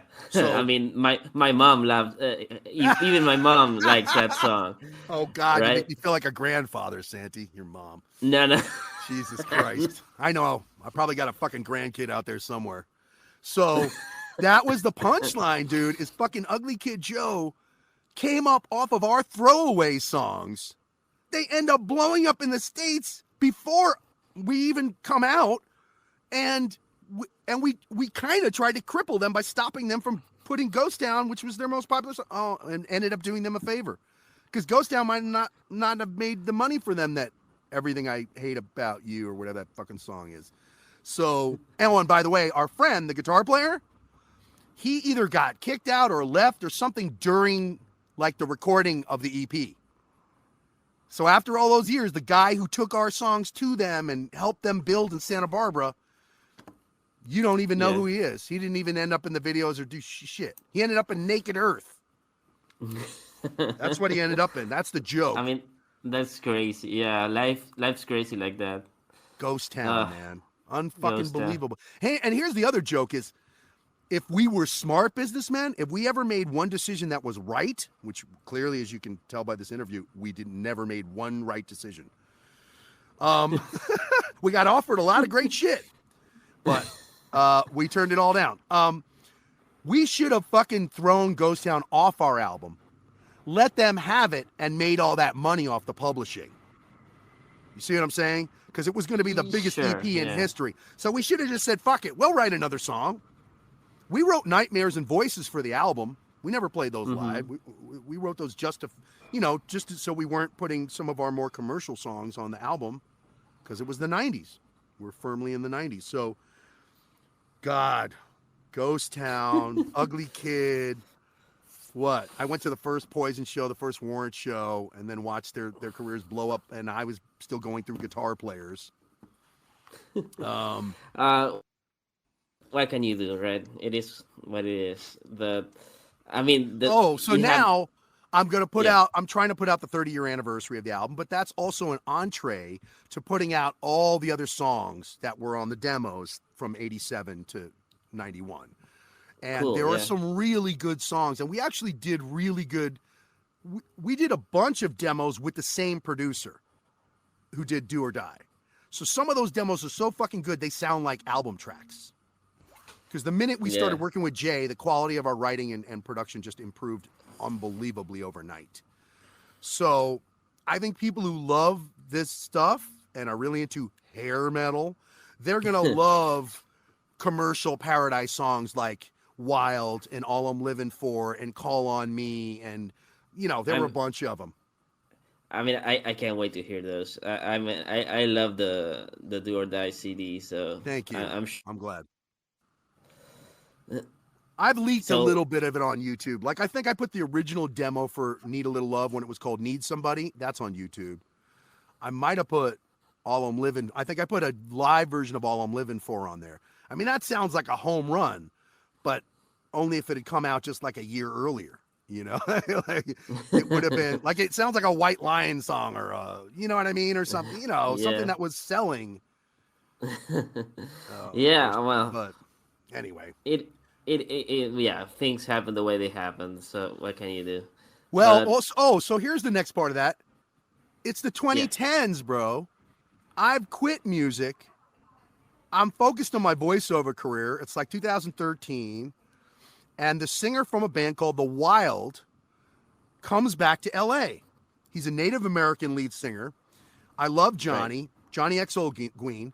The Wild is famous because Dizzy Reed was stolen by Guns N' Roses from The Wild. right, That's how yeah, you know Dizzy Reed. He was in The Wild. They were big. They were smart and kind of went more dark, underground, alternative black leather before everybody else. I think they did it in 87. They could see, because Johnny had a band called Johnny and the Jaguars during the Poison era. That was super glam and big. But he could see the thing that was over before Paradise did. So they shifted and changed. But I was friends with Johnny and Dizzy were the guys that went out. And me and my bass player, Danny, who's probably more famous for being in Tough, if you know Stevie Rochelle and Metal Sludge and Tough. Danny, after Matt kicked Danny out of Paradise in 1990, he joined Tough. On the tour for that Atlantic album, I think the original bass player left, and that's when Danny got involved. yeah. So, yeah, we have famous bass players apparently out of Paradise. So, anyway, wait, back to the point I was making. I lost my point.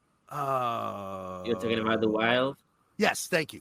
So Johnny comes back. Johnny's a few years older than me. He'd already had a metal band in the 83, 84 era, and then he had the glam band, 85, 86, and now he had the Wild when I met him. And so he's a few years older, and he really wanted to sing before he was in his 50s already, and I was still in my early 40s. And he wanted to come back, and he felt there was, he saw the hair metal trend happening in archival labels and all this crap, and he wanted to see what was happening. So when he came back to town, we bumped into each other, and we started talking about whether I'd want to bring it back some version of Paradise or whatever. And he was going to bring back some version of The Wild. So he ended up getting this label called, God, should I talk shit? I guess I can. Eonian hits me up for Paradise's demos, and he Yeah, hits up The Wild. Now, I start talking to the guy, and I don't like him. I don't like how he talks to me. I don't get along with him, and I go, I'm never going to be able to put up with this guy while I try to put out, the Do or Die remaster and all these fucking 20, 30 demos. Because I right. just think he's an idiot, and he's going to fucking piss me off, and it's going to fall apart like Retrospect did. But Johnny had enough, what's the right word? He's a little more. Patience. Yes, I'm from New York, and I'm like, get the fuck out of here. I don't care how long I've been in California. I'm still like, come on, let's cut to the chase, dickhead. Johnny's a little more of a he can put up with people's shit and be nice and charming about it, and he's a better businessman. So Johnny was able to talked that guy into making Rock and Roll Rebels and the Sunset Strip. Have you seen that Yeah, CD package? That's a great box set. Yeah. Well, so that happened because I wasn't going to give him my Paradise shit. And Johnny didn't want to give him all his wild shit unless we could test the waters with him and see what making an album with this guy was like. So Johnny set up the thing to get all these bands from the Strip in our era, the last era that we were branding the Hollywood Underground era that was after glam and before grunge. All these bands that got told to change in 89 and were already selling out and headlining. There were a lot of great bands you never got to hear. And so he started reaching out because Johnny had great relationships with a lot of the bands from the old days. And that's how I think it ended up with 70 bands on there, 2 songs each that had never been released. So I gave him two things that I wasn't as upset about giving him for the thing. And it was supposed to be a benefit album for Habitat for Humanity. Well, we started that process in 2013. First of all, it didn't come out until 2015. Yeah. So that right. By then I had started growing my hair out again so I could come back as the singer from Paradise. I don't think he donated that money to Habitat for Humanity. I don't know, but I don't think he did. I don't think almost any of those 70 bands ended up signing with Eonian and putting out their back catalog. I don't know what, it all went to shit. But right before it went to shit, we went to the Viper Room in the fall of 2014. And I did a Paradise set, and Johnny did a Wild set. Now, I couldn't get any original members. The guitar player that I've been talking about, my partner, who I started Paradise with and had the money and said no to everything, he signed off on everything connected to Paradise because he doesn't want his family to know he was a naughty rocker. No. Yeah. Well, it's good for me. It's good for me because then I can control the band, and he can go do whatever the fuck he wants. But he doesn't want them to know that he had long hair and fucked chicks and did drugs or whatever the fuck he did.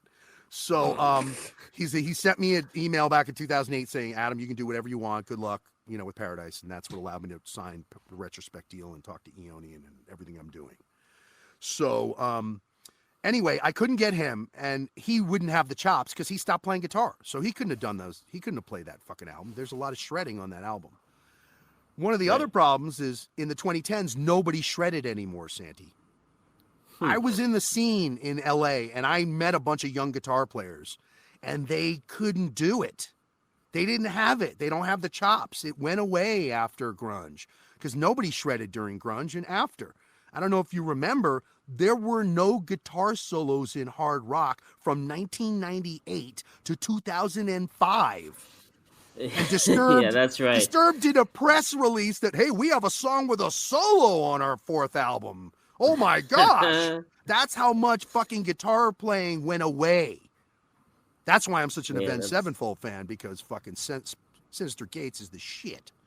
He's a real rock star with real fucking unbelievable shred skills. And when they dropped that City of Evil album in 2005, that was the beginning of guitar playing kind of coming back. And then Disturbed had one solo. And then other bands were like, we'll have a solo on our song. Papa Roach, we'll have one solo, And then slowly it came back to like, now there's solos and heavy bands and all kinds of shit. But very hard to find somebody who could handle my Paradise shit. So I know one guitar player who is the fucking shit.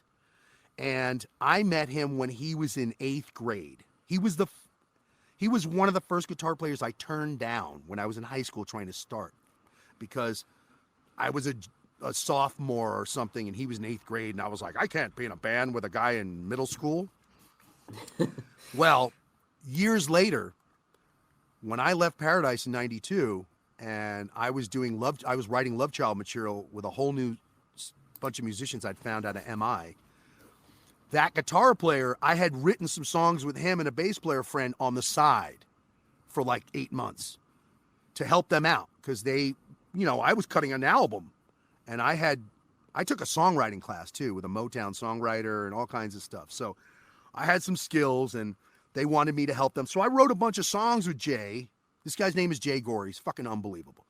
And in the fall of 92, we cut 4 songs in a demo, and then all of a sudden, when the Strip was dying, this club called Roxbury opened up, which now is legendary for that horrible movie with the bad dancing and the bad, 90s rave disco crap. Well, the Roxbury also had a little live room on the bottom floor when it first opened. And this band with these songs I wrote with these guys, they called it Functional. And it was very much like the extreme King's X, like more funk metal. You know what I mean? Right. And yeah. I was already doing Love Child. I didn't think funk metal was going to work, and it didn't work. Even Mr. Big was doing that kind of stuff, and then they only sold off their ballads, Extreme and Mr. Big, because nobody gave a shit about the funk metal songs. But Jay was writing this great shit. I wrote a bunch of songs with him. We call the band Functional, Funktional, Functional. And it quickly became a phenomenon at Roxbury. It became the house band.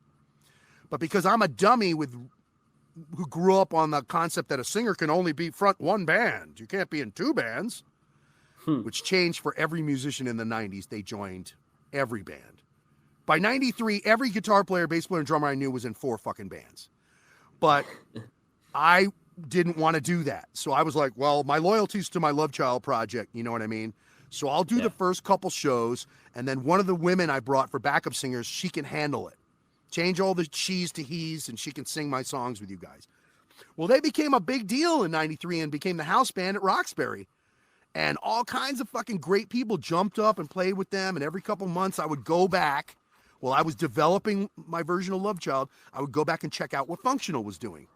So that kept me in touch with Jay through those years. When I started playing Love Child out in 94, he had started a new band called Fever. And I booked them on a Love Child show or 2. So Jay and I had been in touch for years. And I tried to get him to play with Love Child in 2000, and we did like a show, but it just didn't, our style, it didn't work. But for Paradise, he could handle it. He could kill it. Plus, he had been to my shows when he was young, you know what I mean? He's only like 2 years younger than me. Well, I don't know why I'd say when he was a kid. When we were all kids. So he had seen us. You know what I mean? He had heard us. He had seen us sell out and watch the songs develop. And he actually thought my guitar player was pretty fucking good and wrote good songs. So he was. Then I got the bass player from a band called Cry Wolf. You ever Cry Wolf? They got a deal out of Japan. I think they dropped an album in Japan in '89 or something like that. They were from our scene. Yeah, I think so. They came from San Francisco, and then they got big on the Sunset Strip the same time Paradise was big. They were commercial hard rock like us with harmonies and and all that kind of stuff. They weren't doing the glam. Yeah, that's a good record. The debut album. Cry Wolf. Yeah. And then the drummer Jason Wan was from another band in the scene. Oh shit, their band has slipped my mind. And they started out more glammy, and then they went more thrashy metal. And they stayed headliners. Fuck, I can't remember the name of that band. I can't remember. But anyway, so I got guys who were from the world, you know what I mean, to do the Paradise reunion show.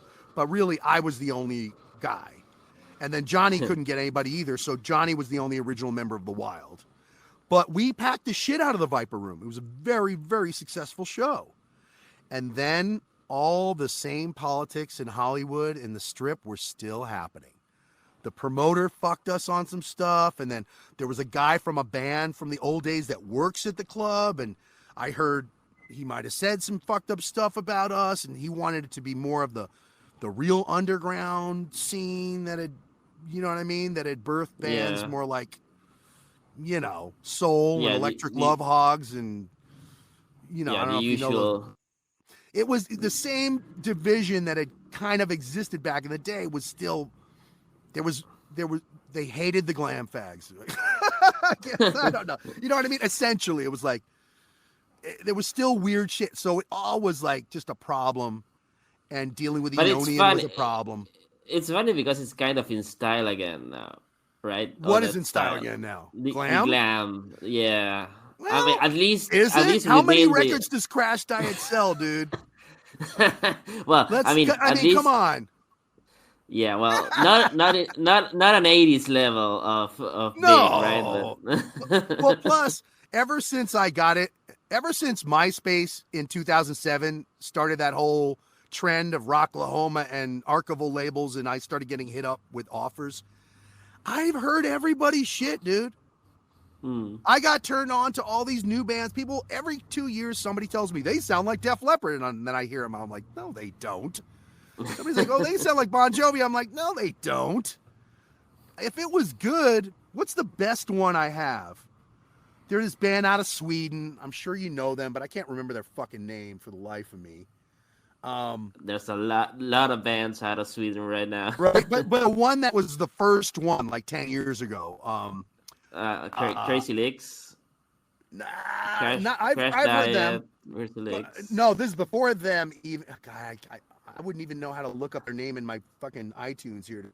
They're called. They're like, what? Keep the upper class. Oh yeah, you know that band? I'm trying to remember the name. But you know what I mean? Hardcore Superstar. Yes. They're one of the best ones I've heard. I think their songs are good.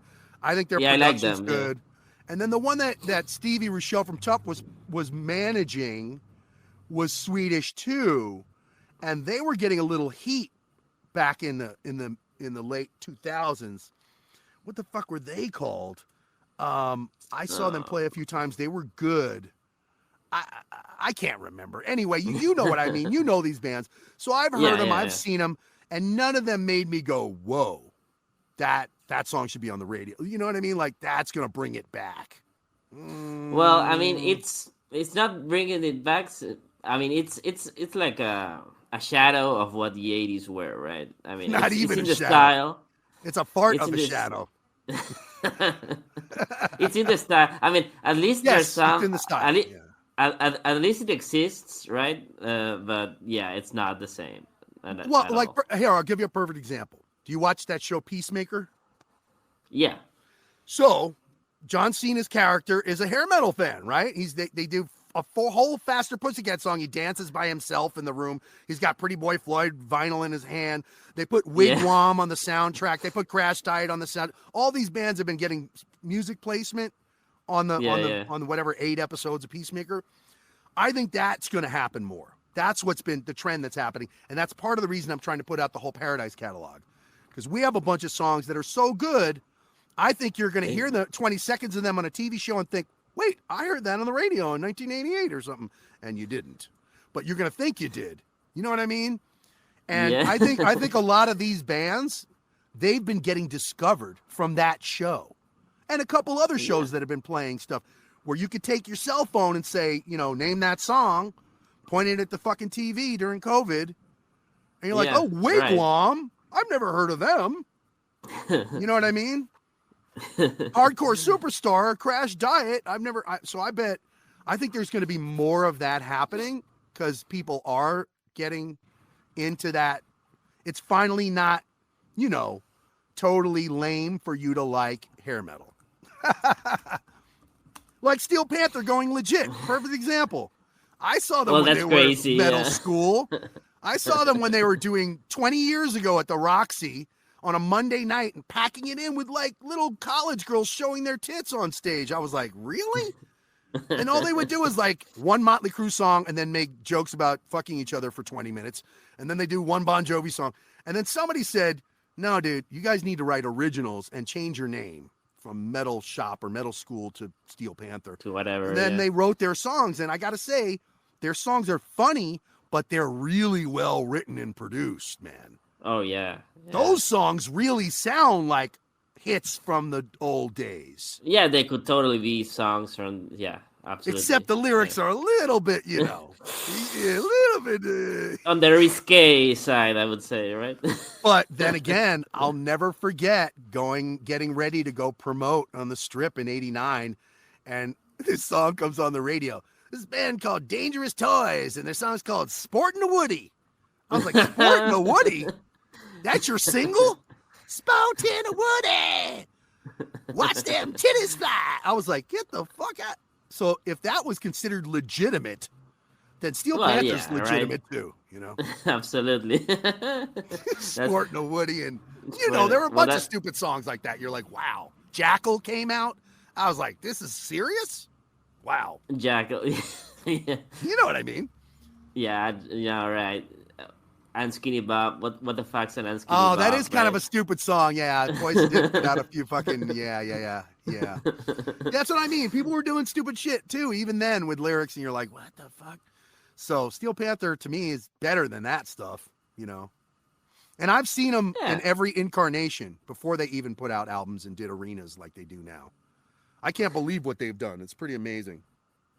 But they're all Yeah, great I was. performer players. So I'm amazed how long they were able to do it, right? I mean, it's not like the joke went old after the first record. I mean, no, they're still doing. In fact, somebody's opening for them in Europe right now that I couldn't believe would open for Steel Panther. Like, I just saw a picture on Twitter, and it's like somebody fucking humongous.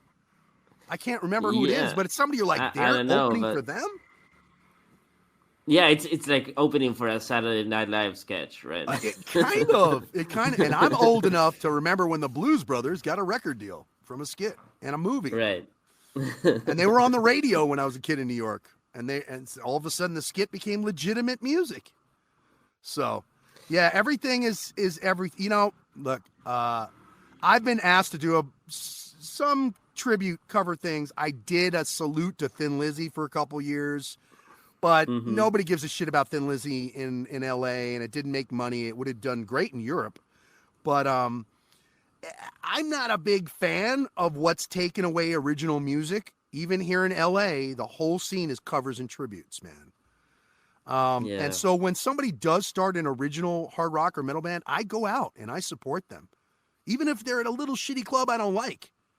I go, and I've been going for like the last, pretty much since 2000. I've seen everybody, and there's some good stuff out there, but they're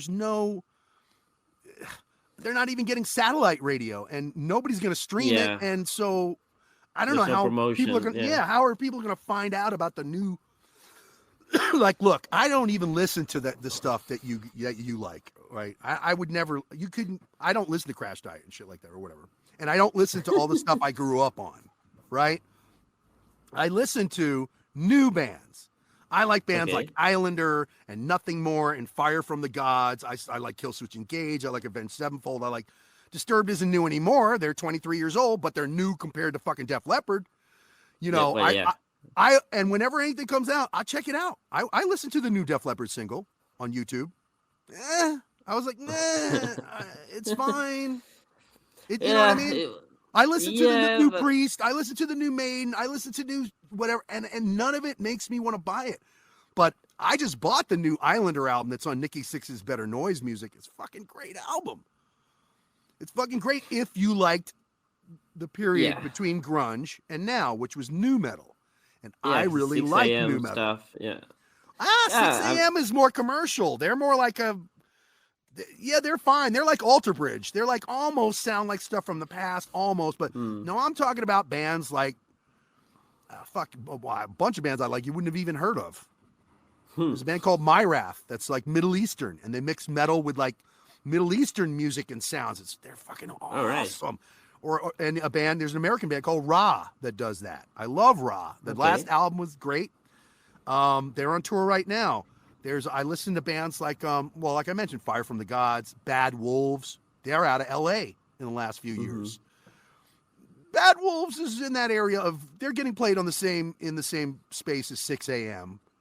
Bands like Nothing More,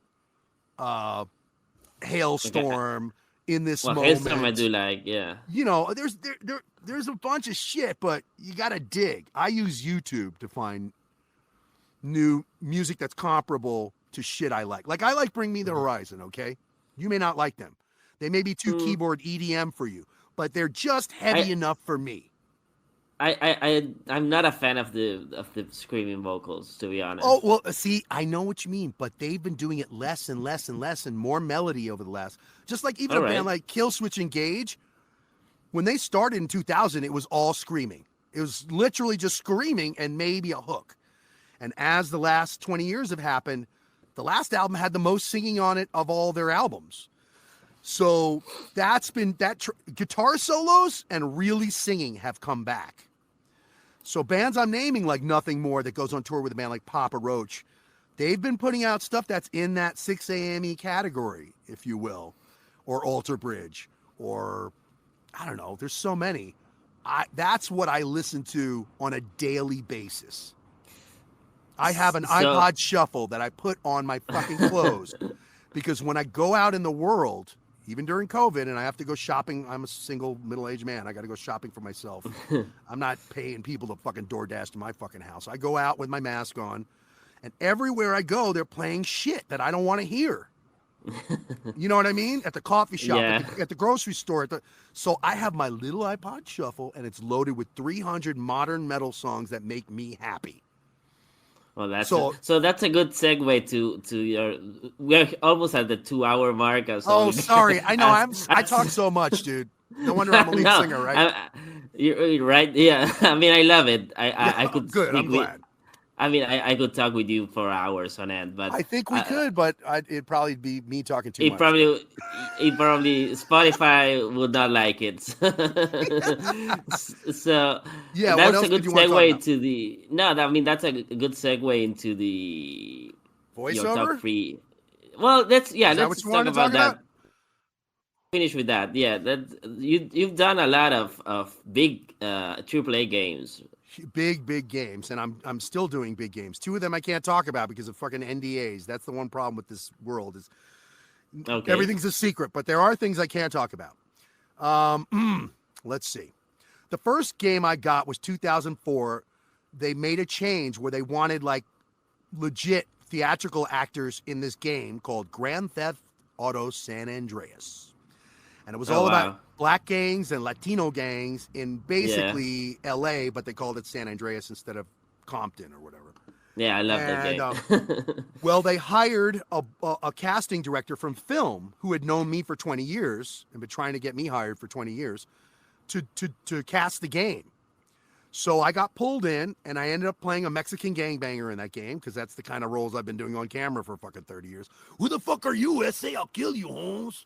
What set are you from? And I'm doing that shit in the game. And by doing that game, it opened up the door for me to get an agent in voiceover. And then I just started booking because I can do a bunch of accents. I do like over 30 accents, with English, but accents. Yeah, I even have a South American Portuguese one I do on occasion. Anyway, so I do a lot. And on camera, because my skin is brown and my mother is black with Latino and Native, and my dad is white. So I'm 4 of the 5 races on Earth. But on camera, I only am allowed to audition for Latinos and Natives.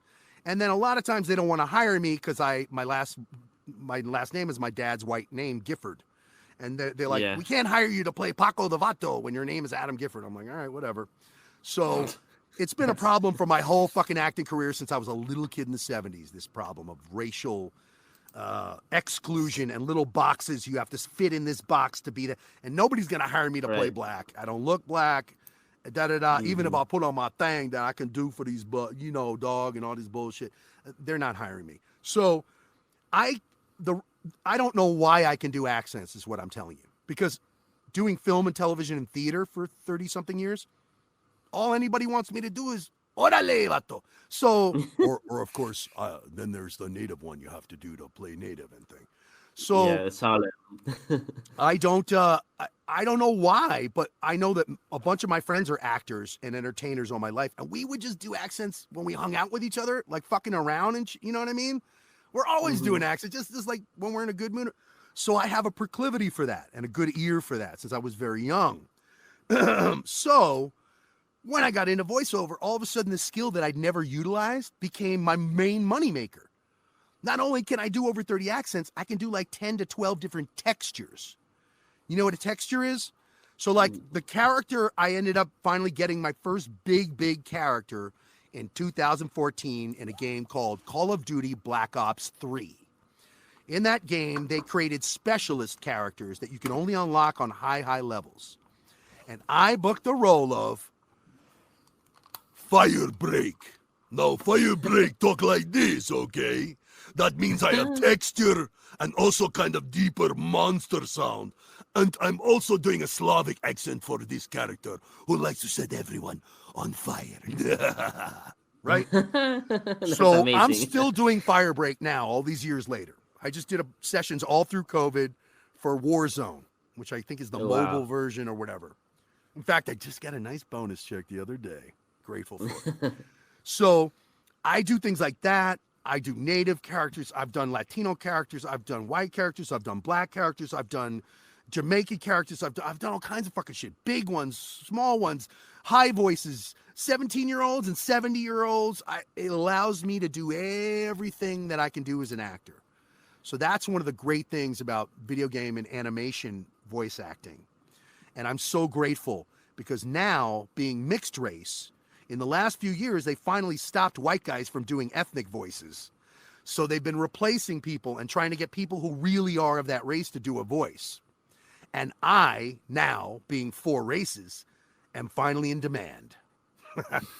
So I'm doing a game right now that I can't tell you what it's called, but it's going to be a huge fucking game that comes out this fall. Huge.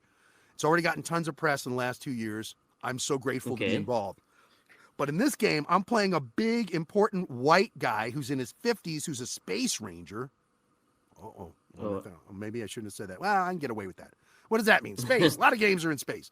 And then I'm also playing 2 Latino characters. And one sort of an erudite space CEO. Sort of just this much of Latino, okay?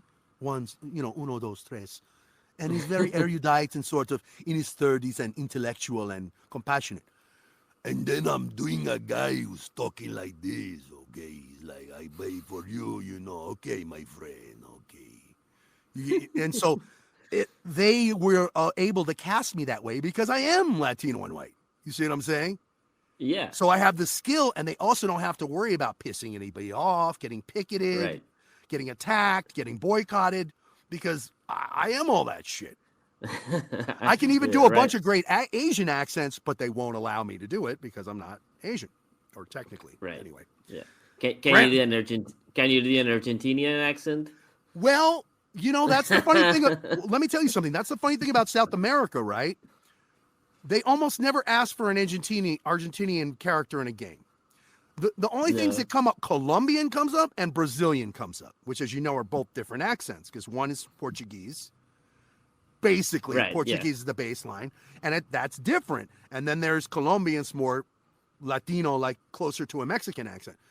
Yeah. I can do some, like the difference between Puerto Rican, Cuban, Colombian, Mexican, East LA Mexican. I can do those things. But the truth is, they don't come up much in games.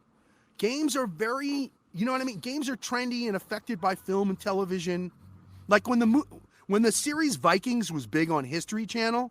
I don't know if you guys get this show down there or whatever, Vikings. So the Vikings in the show, they're all supposed to be Scandinavian, right? Basically, Scandinavian. What is a Scandinavian accent? Well, I would watch the show, and I noticed they were just sort of talking slow. And they didn't do the accent like this. They don't talk like, but they're just doing like a slight weird thing.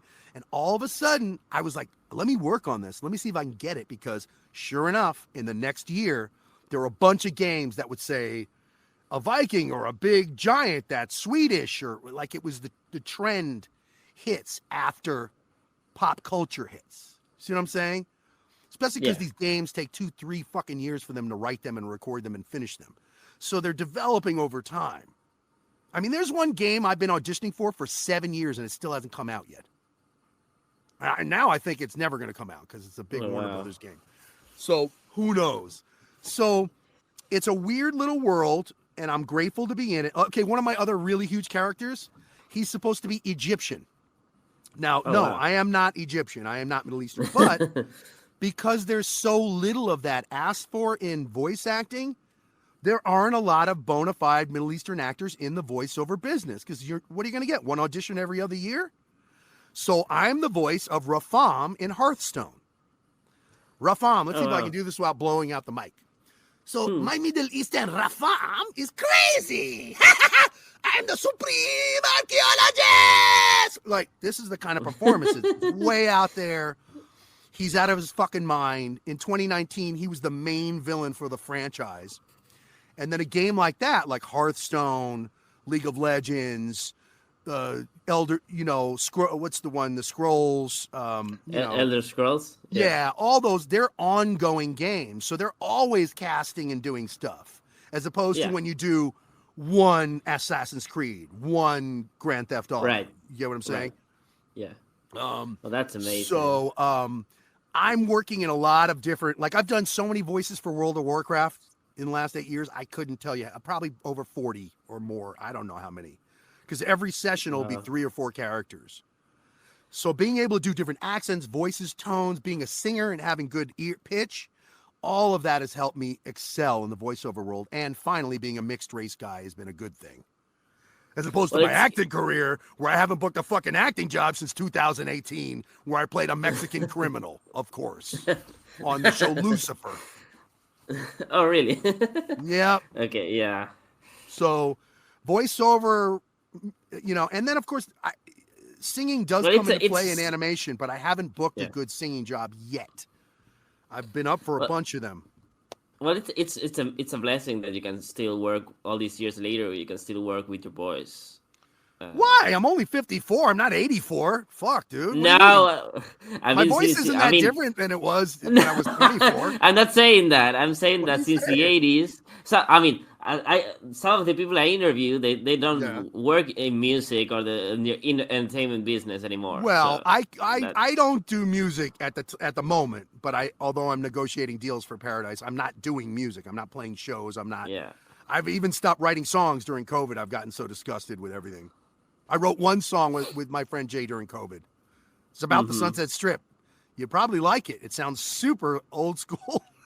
Okay. But Jay doesn't want to put it out, and I'm not ready to put all my energy behind it. And like nobody gives a shit. You know what I mean? We're guys in our 50s with short hair now and silver salt and pepper beards. Nobody gives a fuck about us. So I don't know. Well, I mean, that's not true. That's a lot of people. And I got to be honest with you. If I wrote music now, I wouldn't want to write it like from 30 years ago style. You know what I mean? Yeah. All the stuff I've been working on is like the bands I mentioned to you earlier. Like if I was going to make a band now, I'd want to go on tour with Papa Roach and Bad Wolves and Five Finger Death Punch and Avenged Sevenfold. I don't want to go on tour with fucking opening for Def Leppard and Bon Jovi where all the 60-year-olds show up after the opening act. Fuck that. No, yeah, I get that. And I'm so old, I can't shake my ass for little girls anymore. That would be fucking weird. Can you do the David Lee Roth splits? Yeah, I could do all that shit. In fact, when I did the show in 2014 at the Viper Room, I was talking to a label, and the guy was being a dickhead to me about it, and I was about to sign the Paradise deal with him, and then he goes, I hear you're playing Viper Room. What are you going to do, like, cripple yourself trying to do the splits at the show? I was like, watch me, motherfucker. So, of course, I did the splits of the show. I took a shot of it, and I mailed it to him and said, I won't be signing with your label. Go fuck off. Yeah, I could still do that. I'm not an old man. I'm still flexible. I can still sing. I can still dance. My hair can still grow. I'm not bald. I can do it, but nobody's going to pay me. That's what I'm saying. So then I'm just wasting my time to jerk off, which feels good to me, but doesn't produce anything. No. Well, you know say what that, I mean? but okay. Yeah. Yeah. All right. So let's close with the top 3. Okay. Oh, okay. Oh, wait, the top 3 albums? See, this was hard. So as I told you, I only listen to new music for the most part. But when I did all those interviews for the Aeonian Quadruple album around the world, I was asked this question repeatedly. So I think what I told this Italian magazine was Zeppelin's Houses of the Holy, number 1. Okay. Number 2, what the fuck did I finally decide? It's so hard for me to pick 3 albums out of all the albums I love on earth, man. It's so hard. Number 2 is Van Halen's Women and Children First, which is not one of their more popular albums, but it was a big album in my life. I love that album. Yeah. And then 3, I was like, 3 is a problem because I'm like, well, there's a Priest album, there's a Kiss album, and then I gotta say Queen because Queen's such a huge influence on why I make music. So probably Queen's News of the World album. Oh wow, yeah. So all these albums are when I was a kid, deciding I wanted to be a singer and do rock and roll in the 70s. See what I'm saying? Yeah. And I'd say probably my number 4 is probably, God, that's hard. Probably Judas Priest Heading Out to the Highway, which is one of their albums most people don't like. And I fucking love that album. because it's not super metal. It's more hard rock. You know what I mean? It's not Painkiller. It's more, it's you got it. I want it. My little troubleshooter. It's like, it's got that groove, you know? But Kiss is a huge part of the reason I do music too. Kiss Alive 2 would probably have to be right after that. Like that'd be my top 5, I guess. And that means top 5 hard rock, because I don't just listen to rock and metal, dude. I don't know about you. No. I listen to don't reggae either. and blues and country. Yeah. I don't like country. I don't like country and punk. But I listen to classical in the mornings, and I listen to, you know, I like some R&B. I like older hip hop. I don't like hip hop since 2007 probably. I like 90s hip hop and stuff, but I'm the same way. I'm all over the place when it comes to music. Sometimes so you're a music lover. Oh right? yeah, absolutely. Yeah, all the way around. Yeah, that's awesome, man. Because I got to tell you, a lot of people that like this hair metal stuff, that's it. No, they will not listen to anything. That's it. That's it for them. They don't listen to anything after 91, I don't think. Unless it's Crash Diet or, you know, hardcore, you know, and it sounds like it's from 1988. They don't, I know, and a lot of those people are my age, you know, my generation. They're like over 45 and under 70, I guess. I guess. A lot of guys in their 50s and 60s, you know. And women, and they only like the old stuff. I mean, look, I don't know how you listen to music. I don't play vinyl anymore. You know what I mean? I eventually stopped buying hard copy CDs, so now I buy everything in MP3 format and I back it up. So I still use my iTunes library, and I have a fucking flash drive with 6,500 songs on it that I play in my car, and I put 300 of them on my shuffle when I walk around, and so. There's still Motley Crue in there, and Van Halen, and Def Leppard, and Bon Jovi, and White Snake. You know what I mean? It's in there. But so is, you know, Killswitch Engage, and In This Moment, and Five Finger Death Punch, and Black Veil Brides. You know what I mean? It's all in there. And then... Well, I mean, I do that as well, but I am a huge vinyl and CD collector. Oh, wow. Really? Well, good for you. Good for you. In fact, if you take a look back there, there's the Pretty Boy Floyd vinyl. Hey, you know what? The drummer from Pretty Boy Floyd did my show for Love Child at the Whiskey in 2001, right after 9/11. Oh, really? I had a show booked, and I had shot a movie, my own movie I wrote with my friends, and my band Love Child was going to be featured in the movie. So we had a show, and we played at the Whiskey, and my drummer I got stolen by Destiny's Child for their tour, like 4 days before the gig. He was that drummer was so fucking good, but he needed the money. He was like, dude, I got to take the tour. And so I ended up getting connected to Kerry Kane, the original drummer from Pretty Boy Floyd. Yeah. And he's a great drummer, really good guy. And he came through and fucking killed it, man. Real heavy hitter, much heavier than you'd think being from Pretty Boy Floyd. Well, you know what I mean? a lot of I heard that a lot. That live they were a lot heavier than on the record. They were a little bit heavier live, but that drummer is heavy, is what I'm saying. And Kerry hasn't been in the band. He's the guy on the picture on the album. You know, he was in the original lineup. I mean, I've seen Pretty Boy Floyd since, because I get invited to all the 80s stuff. So like, there was an event here like 4 or 5 years ago where everybody played. You know, where Bret Michaels and Stephen Pearcy and you know, what's his name from Skid Row, and Enough's Enough was on the bill, and Fast and Pussycat, and Pretty Boy Floyd and Tough was on. Everybody was on the bill, so I got to see what he's what Summers is doing now.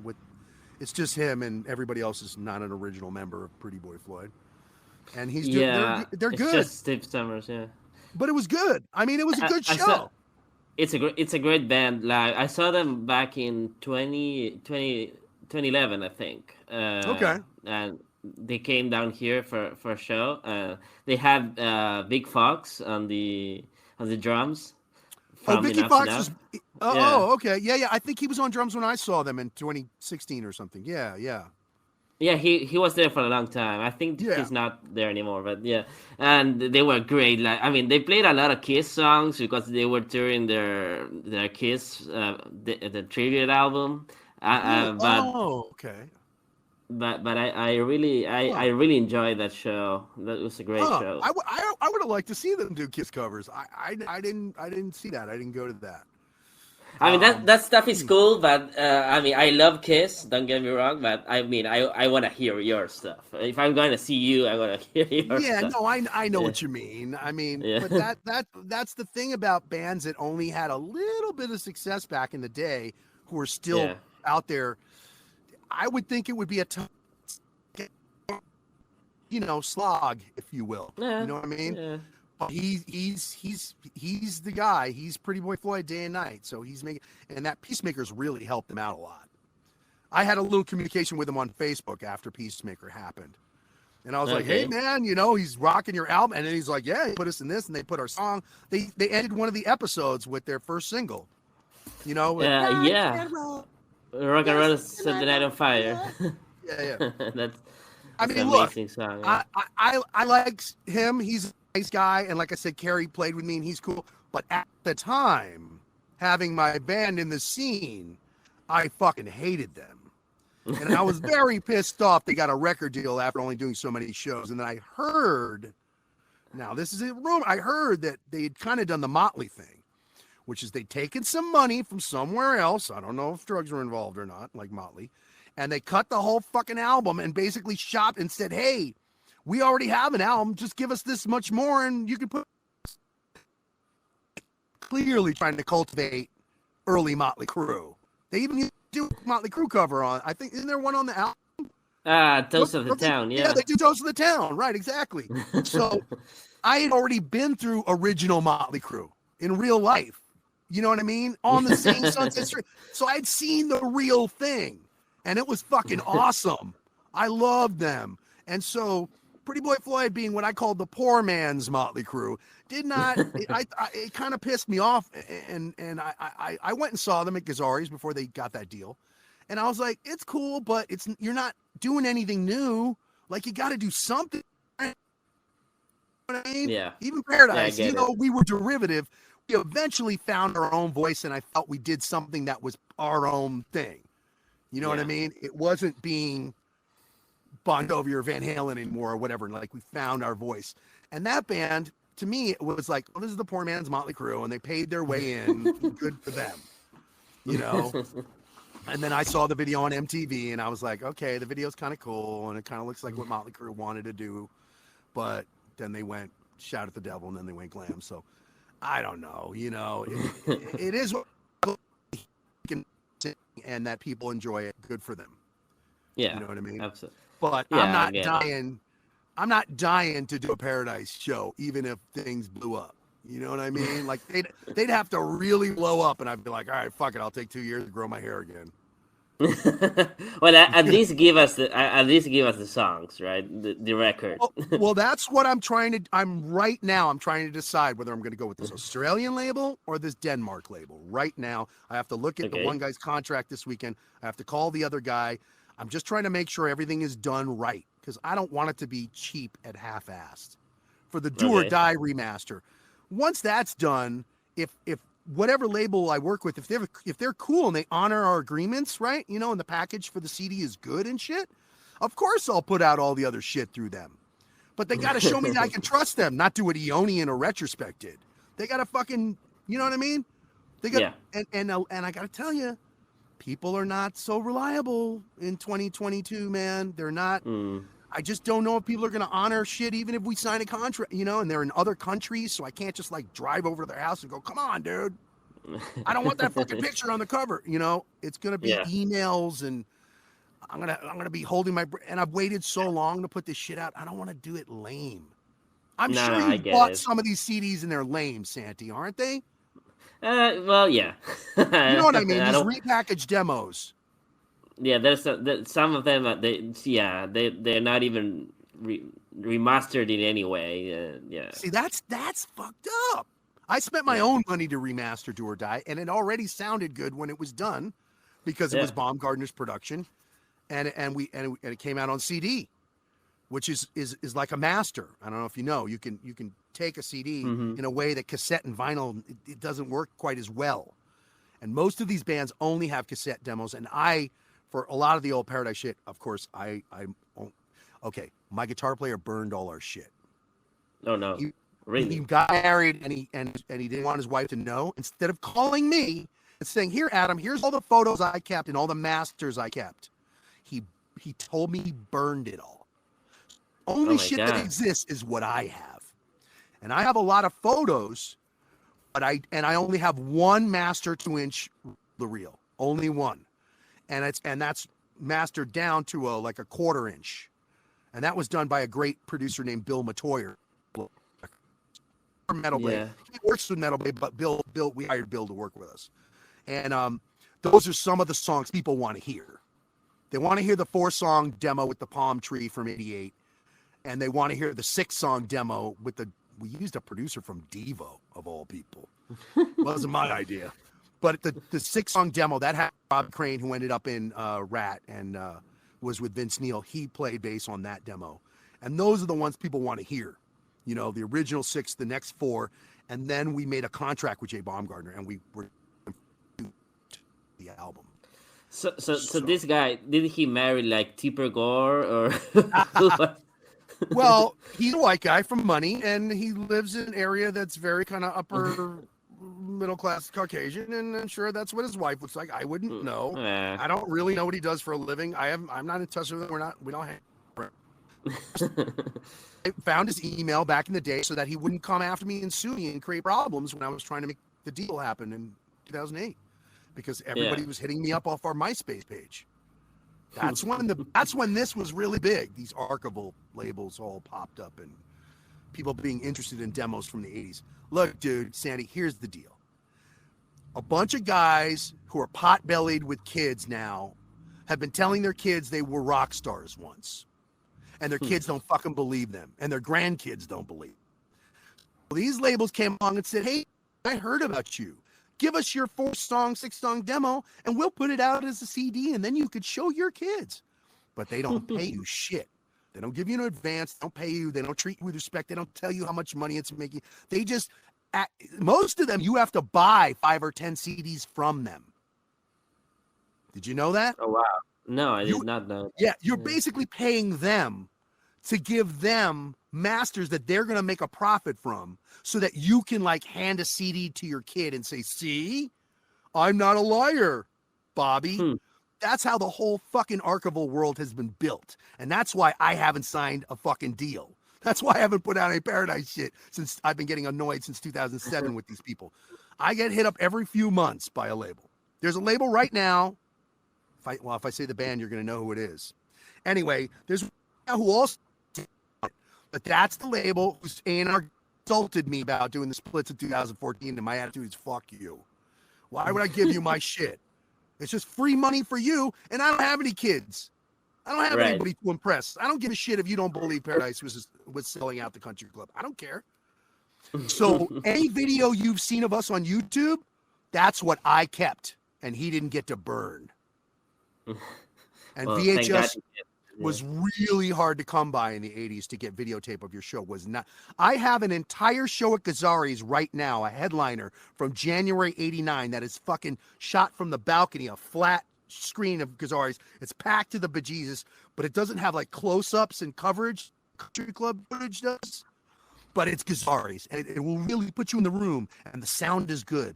But I've been waiting to put it on YouTube for all these years because I want to use it as a promotional tool to get people excited about demos when they get released. Oh, wow. You know what I'm saying? And if people give a shit, then they should be on vinyl, cassette, whatever anybody wants. I don't care. But I'm still sitting on that show and a couple other great shows from when we were still kind of glammy. And YouTube's a little more complicated than it used to be to put on a fucking hour video, but I'm in the process. Yeah, that's right. That's something that hopefully I'll put out before the end of this year too. So it won't just be hopefully songs, but there's even footage that people haven't seen. Well, I mean, I would love to hear those, see those, and I know a lot of people would as well. So I'm really looking forward to that. Well, if you're really needing a Paradise fix, man, it's youtube.com/Paradise Sunset Strip is where all the videos are. Because the word Paradise is not a band you name your band after 1990, because there's been a Paradise in every country, in every state, doing songs of every genre. When I was on MySpace and tried to make the page, you couldn't do it. There were already 400 Paradises on there. And so I've been putting Sunset Strip attached to try to, so people can find us, because that's, that's what we're known for, was being famous on the Sunset Strip. Oh man. All right, Santi. All right. It's Adam. It's been a real pleasure talking with you. I could speak with you for 5 more hours, but unfortunately we can't. I know. So let's keep in touch, man. Let's keep in touch when the stuff comes out. Maybe we could talk again about something else or whatever. You know Absolutely. What I mean? Yeah. I would love to have you back. You're a friend of the show, so I'm sure you will be back when the Paradise stuff is finally out. Oh, I got a bunch of fucked up stories I can just tell you about rock stars from the Sunset Strip before I even had a band. Just like the ones I told you about Brett and Ricky coming up to us looking like transvestites trying to get us to come to the gig. I got a lot of stories like I got some striper stories and oh my god. Okay, yeah, keep those for the next time. All right, man. It was a pleasure. Thank you for reaching out. I'm grateful. It's an honor having you here. Thanks. Hey man. Keep on rocking, brother. Keep on rocking. I'll talk to you soon. Bye-bye. All right. Have a good one. You too. Bye-bye.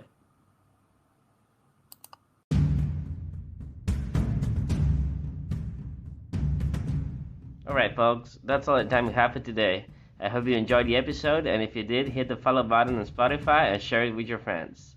Don't forget to also follow us on Instagram at Hollywood Dreams Podcast. Stay tuned as new episodes are coming very soon.